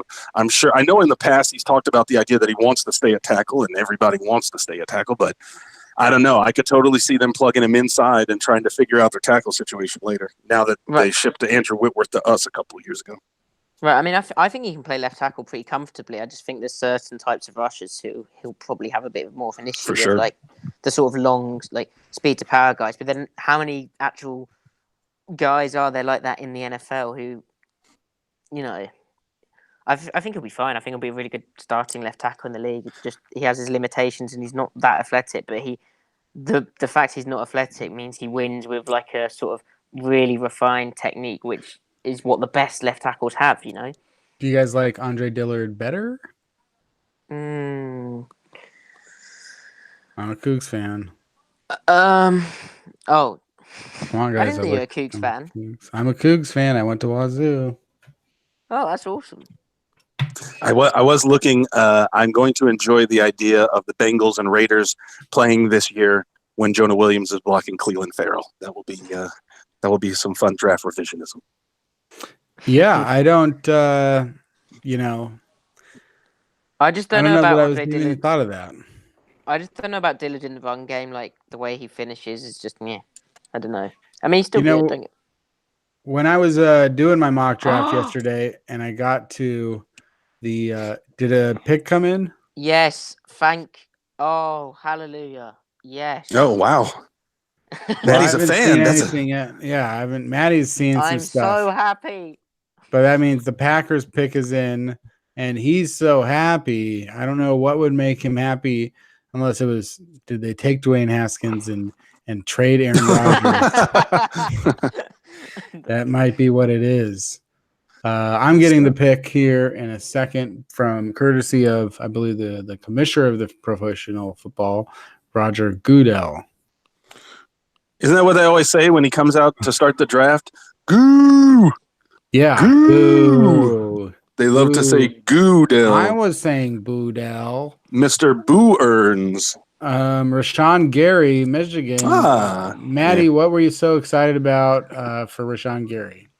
He just scares me like as a prospect. He just reminds me of like the Seahawks would really like him because they love swinging for the fences with their first pick, and he's the sort of player who hasn't quite put it together in college in terms of like he's been learning under like Don Brown, who's I think a consensus amazing defensive coach, and yet he just hasn't put it together technique wise. Like his pad level's inconsistent. He seems really clever, like a really nice guy on that all or nothing Michigan thing, and he is an unbelievable mover, 277 pounds, and he ran a 40 in the 4.5s, but also on the tape, like he just a man that size should not move like that. Yeah. But the thing is, and the other concern is he has a torn labrum, which I mean, we saw that what that did for Ziggy Answer, but also it's whether he can play this year or whether he needs surgery. Apparently, he can play this year, and then undergo surgery the next year. But that's just a question mark, which the Seahawks couldn't afford, considering they need immediate contributors at edge rusher and at pass rush. If he was going to land on the Seahawks, he'd have been a 5 technique, so the sort of like Michael Bennett role outside the tackle, outside shoulder of the tackle. They listed him as a linebacker, Green Bay, so he's going to be in that Mike Pettin hybrid defense. Sort of just he'll probably stand him up in a 2-point and loop him in, and also put him down on the line of scrimmage as well, and get a bit funky with him because he is that ridiculous athlete. But for me, he was a bit of a risk, and I was just so worried that it felt so Seahawky and it just wouldn't pan out. And I mean, he might be a hell of a player. Like if he can put it all together, he'll be unbelievable. But he's very boom or bust for me. Yeah, well, Joe, did you have any particular thoughts? Not necessarily. I mean, Matty said it better than I would have about his skill set. Yeah. I think what's interesting about the Packers is, you had that piece that came out a couple weeks ago that talked about just the dysfunction that they've been undergoing for a couple of years now. And you got Matt LaFleur, who has had a pretty meteoric rise up the ranks, and obviously got the touch of McVay, which was the magic manna that coaches were enjoying this offseason, and went from an offensive coordinator with us 2 years ago who wasn't in charge of play calling but had a lot of responsibilities during the week, to then going to the Titans last year as their offensive play caller and coordinator, and now getting the head coaching job with the Packers. And so, the big jump about being a head coach from a coordinator has nothing to do with the play, has little to do with the play calling, and has to do with managing those kinds of dysfunctional, areas that they were clearly not handling under McCarthy. And I just wonder, how that's going to work. Obviously, that's less about Rashawn Gary and more about Matt LaFleur and the culture of the Packers. But what Matty's talking about needing somebody to come contribute immediately, they're coming off of this season where they only won 6 games and Aaron Rodgers was almost flawless, right? I know he was hurt, but he had 25 touchdowns and 2 interceptions or something like. I mean, it was ridiculous. Whatever it was, he's playing some of his best football. But the team around him was just A, getting gutted through the roster, and then B, clearly not really, getting things mentally right and kind of behaviorally right when you have those teams that are really clicking together. I don't know. This is one of those cultures that's got to turn around really quickly, depending on how much more football Aaron Rodgers has in him, or this could get really ugly really quickly. Maybe Gary's able to help stem that, and if he can put it all together, we'll see. But interesting team. Proud to say that I'm watching a Boost Mobile commercial right now, and one of the actors in it is my friend Jack Norman, who I was on an improv team with. So hello, Jack. Connections. That's one of the things I've learned about living in Hollywood is you meet a lot of people that you see in commercials. You also meet a lot of people named Jack. A lot of people named Jack, such as Jack Nicholson, Jack Ryan. That's about it. Those are all the Jacks. Yeah. But two of these next three teams are two of the most quarterback needy teams in the NFL, guys. You know, I'm thinking it, you're thinking it, everyone out there is thinking it. It's what's permeating in our heads. Not to mention the Giants, who they might want to take another quarterback here just to double down. And what is Gettleman going to do? What is he going to? Is he going to take Josh Jacobs and pair him with Saquon? What is he? He's going to do something weird. No. Yeah, take a fullback. Well, do you guys see any wide receiver in this draft that would be worthy of the 17th overall pick? Not for me. I mean, if you stretch it, you could go for Hollywood Brown or N'Keal Harry, but I don't know. That's agree. The strength of the wide receiver class is there's a lot of day two types, and it's sort of sorting who you want to take round one. And I guess the guys you want to bump up perhaps the DK Metcalf, who ran ridiculously fast for a massive guy, and it's like, oh wow, that's amazing. You should probably take that round one, or like a Hakeem Butler, who's big and fast. Yeah. But I don't know how comfortable you can be about those two. Gents, I'm going to drop off for a little bit. I got to get some stuff done for Tertial Times. I'll hop back on in a little bit before the Rams pick. All right, sounds good, man. Okay, catch you later. See you guys. See you. See you, man. Joe McAtee, Turf Show Times, helping us through the last few picks here. Yeah, so like I was saying, Miami, Washington, they pick 13th and 15th. Dwayne Haskins is still out there.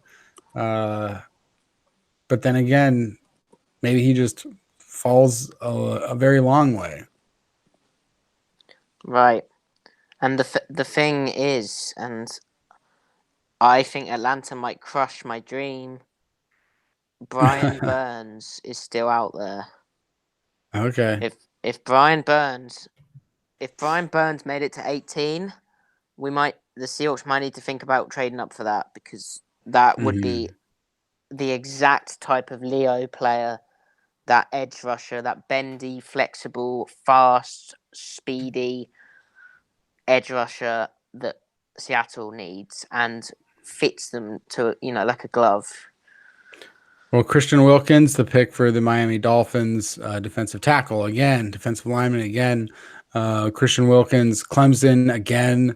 So, as we were talking about, as far as Christian Wilkins goes, it was a lot of people were having a hard time predicting where guys would go. Obviously, a lot of people were very wrong about Farrell, and sometimes people would have this guy up and the other guy down, and I think I've seen Christian Wilkins go much later than this, but here he is at 13, which is a pretty, that's where Aaron Donald went, or right around there. It's around where J.J. Watt went. It's a pretty high position for any defensive lineman. Does Christian Wilkins feel like a special player to you, Matty? Oh yeah, well he's definitely first round material. He's like sort of, he can play anywhere at defensive tackle, like defend the run and play against the pass, like pressure, get after the passer too from 3 technique, the outside shoulder of the guard. He had a 12.2% pressure percentage, which ranked 5th amongst defensive tackles and 5 techniques according to Sports Info Solutions. And that's a really good pick. There's not much more to say than that. Disruptive, really great block shedder, stacks guys up in the run game, pretty good athlete as well. Definitely the right Clemson defensive tackle to take here, rather than Lawrence, who's much more of a limited nose technique, who he struggles to get after the passer. I think the Falcons are going to take Brian Burns here. I'd be really shocked if they passed up that sort of opportunity, especially as they could do with a bit more edge rush. Yeah, well, do you want to speak on Brian Burns a little bit more? Yeah, just around 250 pounds. He ran a let me get up the actual figure. Okay, so at the combine, he was 249 pounds. He ran a 4.53 40-yard dash, which is excellent. I think his 10-yard split was like in the very low 160s, or maybe even in the 1.5s. The three cone was only okay. It wasn't amazing. It wasn't bad, but it's just you just watch the tape, and his ability to bend is just unbelievable. Like, I don't know, he can bend at like 45-degree angles coming off the edge, and just that flexion in his ankles, but also his hips is just amazing. And like tackles just cannot deal with him being able to just dip and turn the corner combined with his speed. I mean, the potential issues are his play against the run and his play strength and like being able to get off blocks and stuff like that. But in the Seahawks scheme and in the Falcons team, which is very similar, that is less of an issue due to how they fit against the run. And then getting after the passer from wide alignments, he'll be amazing. Yeah. So if the Falcons don't take him and he keeps falling, I start to get very, very excited in terms of Seattle's prospects. And he is the sort of player worth sticking for at 21. He's also the sort of player who Seattle would trade down away from, and everyone would lose their minds. I think I don't know if you know Carter Donick on Twitter, but he said he'd change his name to John Schneider legally if Brian Burns managed to become a Seattle Seahawk by the end of the night. So that is something to that's something to look out for. Hopefully, it's not like an Evan sort of proclamation, and he actually follows through on it, because that would be hilarious. Yeah, I don't think anyone's planning on following through with anything. Nobody stands by anything that they say on Twitter. Yeah. So I don't expect that, but it's going to be tough. It's going to be tough for the Seahawks to not trade down. If that opportunity presents itself, if there's a lot of action, if someone does fall. What kind of temptation will be thrown in John Schneider's face? What will they be able to say no to, as they still, can trade down from 29, of course, and still add additional picks that way. They can stockpile from 2020 to move back into 2019 a little bit more. But as far as the right now, it'll see, because, we'll talk about the Falcons, and then there are 5 picks that go off the board, and then the Seahawks. Right. Have you seen the pick? They just announced it over here. Do you want to talk about it? Yeah, it's so that's good news for you. kind of a surprise. And it means Brian Burns is still falling. So Garrett Bradbury is actually the center sort of type of player that I thought would be first off the board.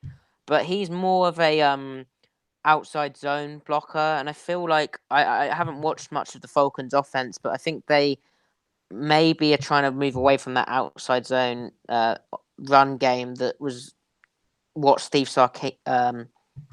Kyle Shanahan ran, and they'll probably try go to more Steve Sarkisian's offense as he moves away from that.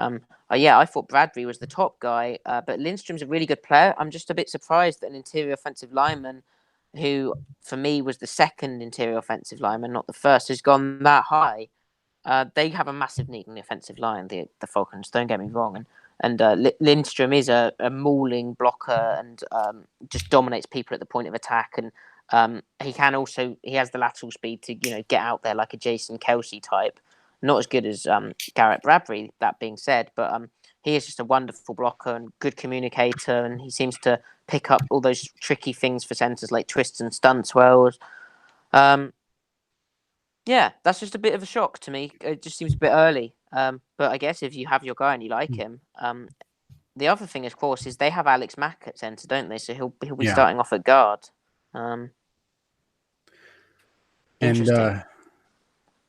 I don't think a lot of people have predicted the draft very accurately, as I did not expect them to. A lot of players coming off earlier than had been expected in a lot of the drafts that were out there and the expectations. And now you do have Washington here at 15 with Dwayne Haskins on the board, but with a lot of other players on the board, maybe that weren't expected to be here. Can you look at the board right now and name a few of the top guys besides Burns who remain on the available? Yes, I will do that.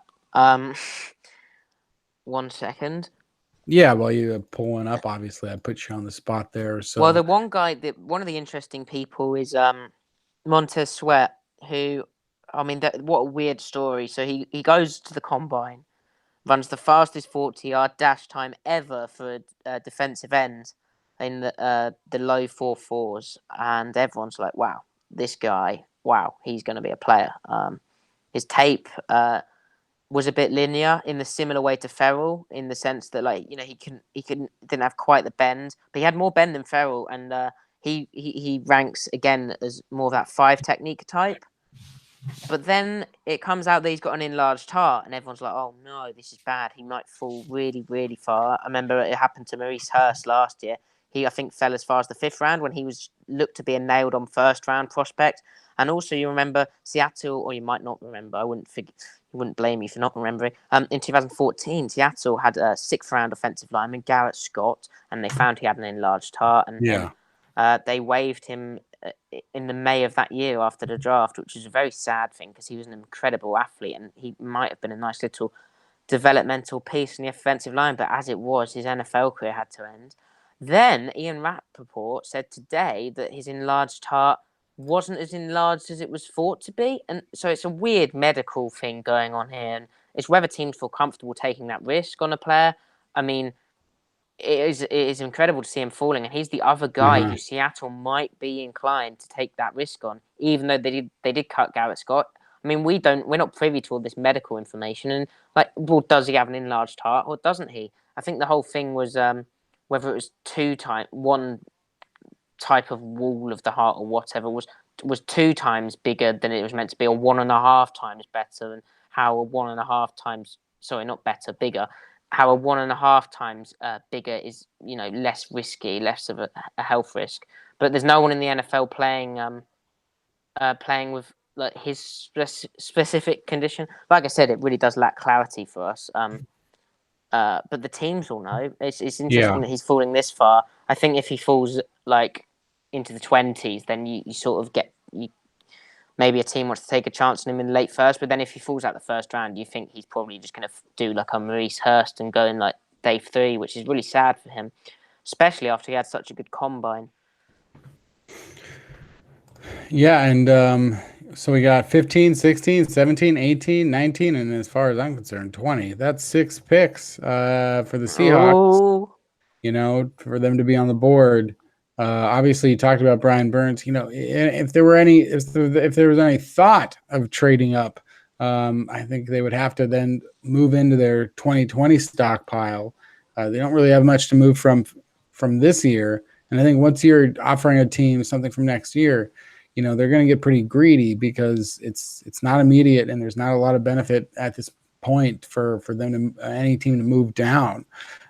So I think the Seahawks definitely have to stay where they are, and given you know, their propensity to move down, obviously that's still where I'm leaning in terms of the decision that they'll make. But certainly, I think people have to consider new possibilities, maybe as far as who could be available when the Seahawks are on the board. And they're going over Mel Kiper's best available, you know, Dwayne Haskins, Montez Sweat, Jeffrey Simmons, Josh Jacobs. And and that's the discussion. Well, I mean, Washington will surely take a quarterback, won't they, in Haskins, right? That was the talk, you know, all pre-draft.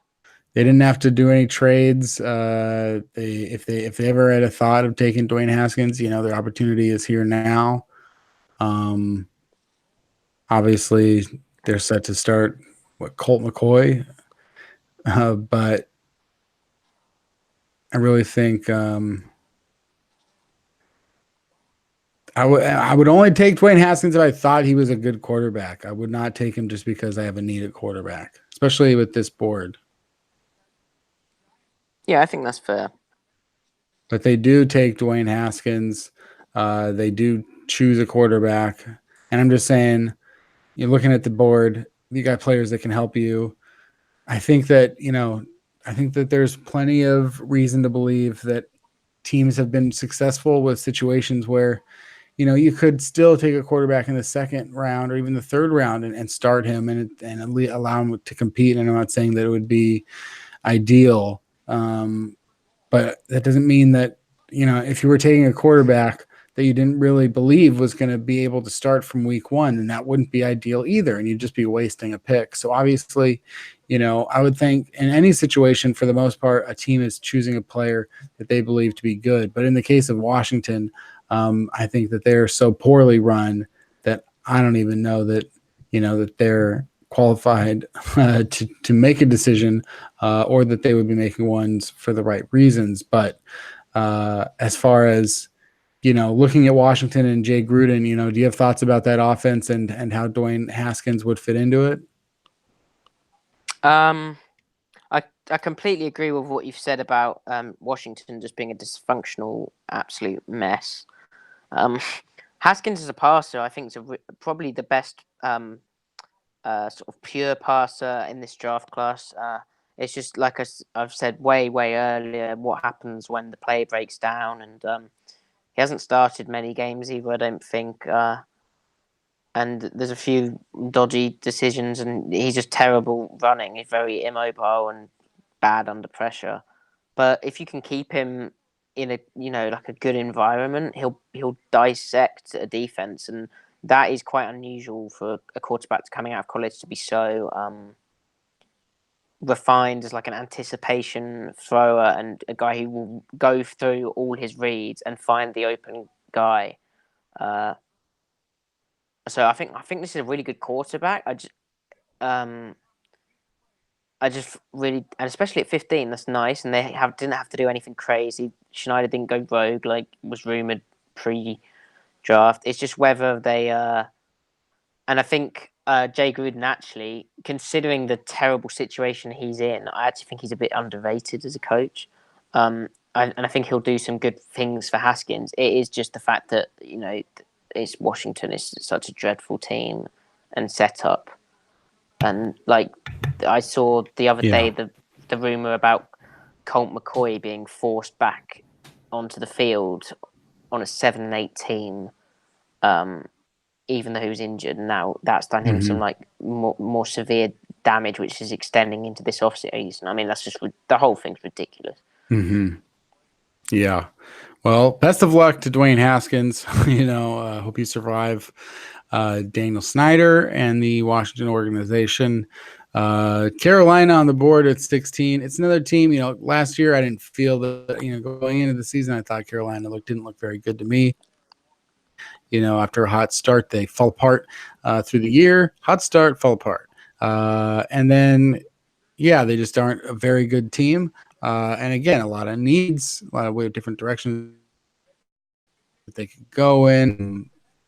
Matty, what this pick could be as it is currently in. I mean, that's interesting.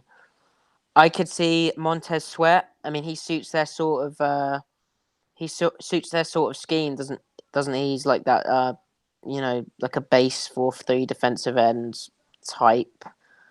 Could be Brian Burns. Could break my heart. Could be a wide receiver because I mean, what weapons has Cam Newton had? He was basically their passing game last year was Christian McCaffrey, and then begging Curtis Samuel to be a wide receiver when he's not that. He was like some strange gadget pick after they'd taken McCaffrey in the first. Yeah, I think DJ Moore put in a few good games. Oh, yeah, sorry. Completely forgot. Yeah, ignore me. Nonsense. Yeah. And then obviously Cam Newton's a massive question mark, isn't he, with his going under the knife. So. Oh, and in general. So, yeah, they have a lot of different ways. Right, so go. I think Sweat or Burns.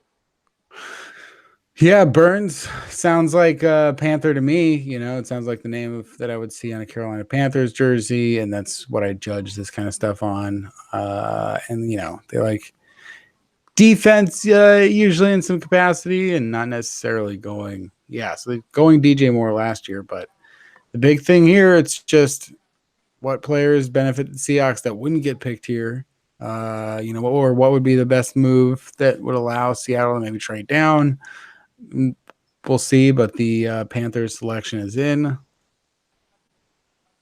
Brian Burns, so Burns doesn't make it to the Seahawks. He goes at 16, 5 picks ahead of where the Seahawks are first on the board. Obviously, this was not a pick you wanted to see happen, Matty. How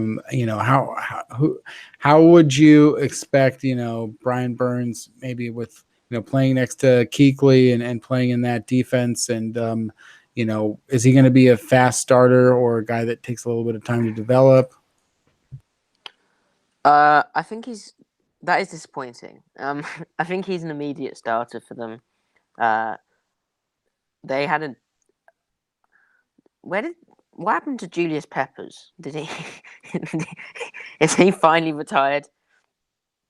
Yes, he has. But they had a need that they've had a pass rush need for a while, and I think Burns was the guy if Sweat isn't right. So I mean, he's really bendy. The one thing I'd say is when he gets sometimes he'll time his punches badly when he's rushing tackles, and they'll like out punch him, and then he can't bend or he gets knocked off balance because his strides are so long. So and he can't really shorten his stride to help better maintain his balance. So I think certain tackles will dominate him. There's a short list of tackles who I think will be able to. And yeah, his play against the run is a bit So yeah, that's interesting. I'm right now the way the draft is. I think the Seahawks are going to trade down from number 21, which I think is what we thought coming in. Really, unless of course they deem Sweat worth and safe to pick. But I'd be a bit surprised at that, considering how they dealt with the Garrett Scott thing.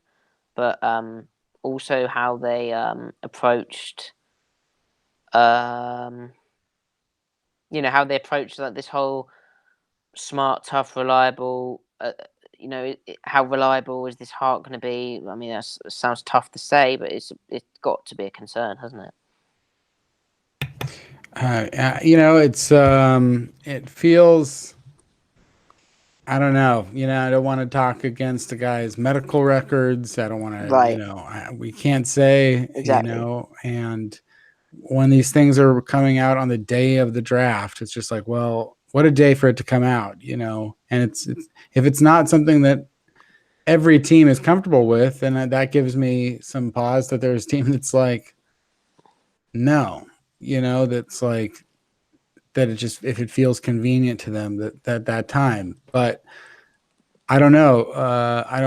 This is the same similar thing that happened to Miles Jack a couple of years ago. And, at this time, I don't think we haven't seen if there's going to be any degenerative knee issue with Miles Jack and if his career is going downhill. But so far, I think everything looks pretty good with Miles Jack. And that happens sometimes.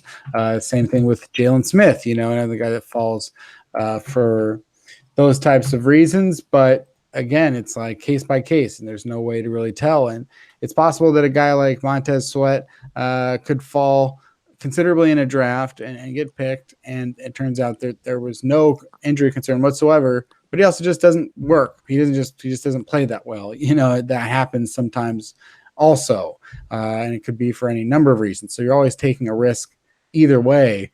But in the case of the Seahawks, it's just going to be. And another thing is just sometimes when guys do fall, it's sort of like a lot of teams sometimes don't want to be the teams to catch the player that's falling because they're right. now scared off for whatever reason. We're going to be continuing here for a couple more picks, and then we're going to sign off, and then we're going to sign back in so that we are starting from a new point right around when the Seahawks are going to be on the clock. And so prepare yourselves for that, the audience and Matty. And so then we'll come right back in a few minutes after that. And so we're starting fresh from right around when the pick is up for the Seahawks. And then it can be uploaded to a podcast later on, that section. So prepare for that. The Giants pick is in right now.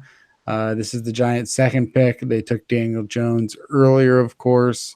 They could use a pick to maybe protect Daniel Jones with an offensive lineman or just go in any direction here.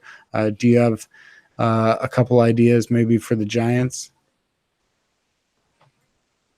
I mean, surely Maybe they take Andre Dillard, your guy, but that would make no sense for them considering they want to run the ball, and Dillard's weakness really is run blocking. He's a really good pass protector at left tackle, but I don't know. Who knows what they're going to do? Surely add a wide receiver maybe, because they could do with some of those considering they got rid of Odell.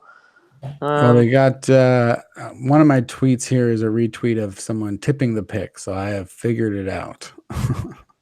Oh, but I won't say it. The suspense. Yeah, well, it is. It's a pick. I'll let this pick speak for itself. You can.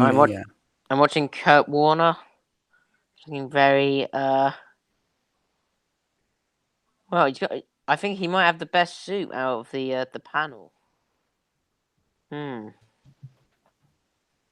haven't seen it. I'm over here on the ESPN feed. Matty is on the NFL Network feed. So we've got fighting broadcasts. But support the Shield. Well, support ESPN. Oh, this has been the longest one. It's for. I hope they don't. Reason. Oh, I think I've seen the pics. Oh no! Why? Oh dear. Oh, I don't know. I'm glad we can be thankful that we are not covering or fans of the Seahawks of the Giants. Sorry. Because yeah, this is I don't really know what to. Yeah, well, we're gonna get as soon as this pick is in over here, I'll know that the people listening have maybe if I've heard it, I think I'm pretty much the last person I think to get this. So if I've heard it, then we know anyone else has heard it. But I just heard it tipped on Twitter.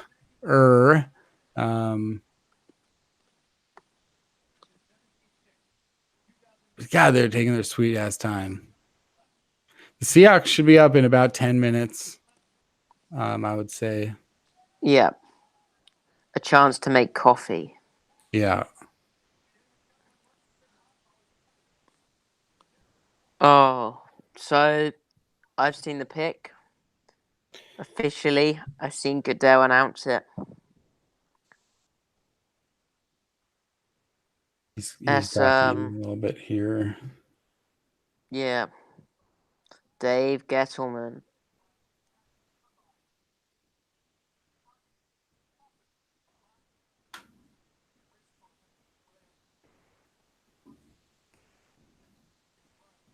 So another Clemson defensive lineman, Dexter Lawrence. How bad is this pick, Matty? Well, it's just like he's a huge dude. Jeremiah mentioned he's a hog molly, which is what Gettleman always raves on about. He's like 342 pounds, but I talked about him earlier with Wilkins and comparing the two because they're both from the same school, and he they didn't have him on the field and passing downs because he doesn't offer much as a pass rusher. He's just a pure nose tackle. He'll play one technique, outside shoulder of the center.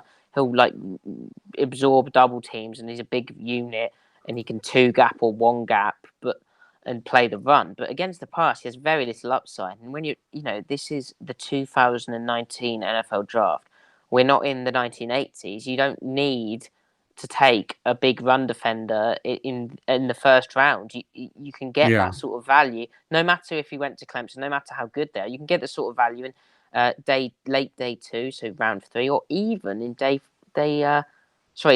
day 2, say round 3, or even day 3, or undrafted free agency. I mean, Seahawks managed to get Poona Ford in undrafted free agency, and he seems like a pretty good run defender, albeit small. Yeah.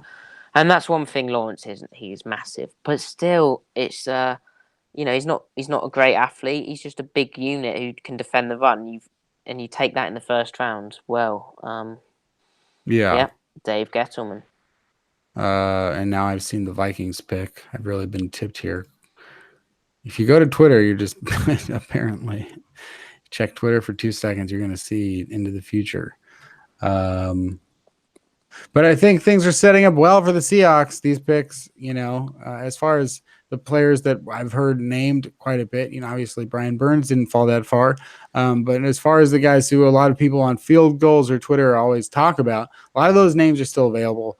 As the Seahawks are now just 3 picks away, 2 picks after having me seen the Vikings pick as well. For right now, let me sign off this part of the show, and we will come back in 5 minutes as I set up a new stream, and then that way we can use it just for the Seahawks section. So we'll be back with myself, Kenneth Arthur, Matty F Brown. And if you've been listening and you're not going to listen anymore, well, that would be, why would you do that? But, you can follow Matty on Twitter at Matty F Brown, myself at Field Goals or at Kenneth Arthur S, and patreon.com/Field Goals if you want to support the podcast or anything else. We'll be back in 5 minutes.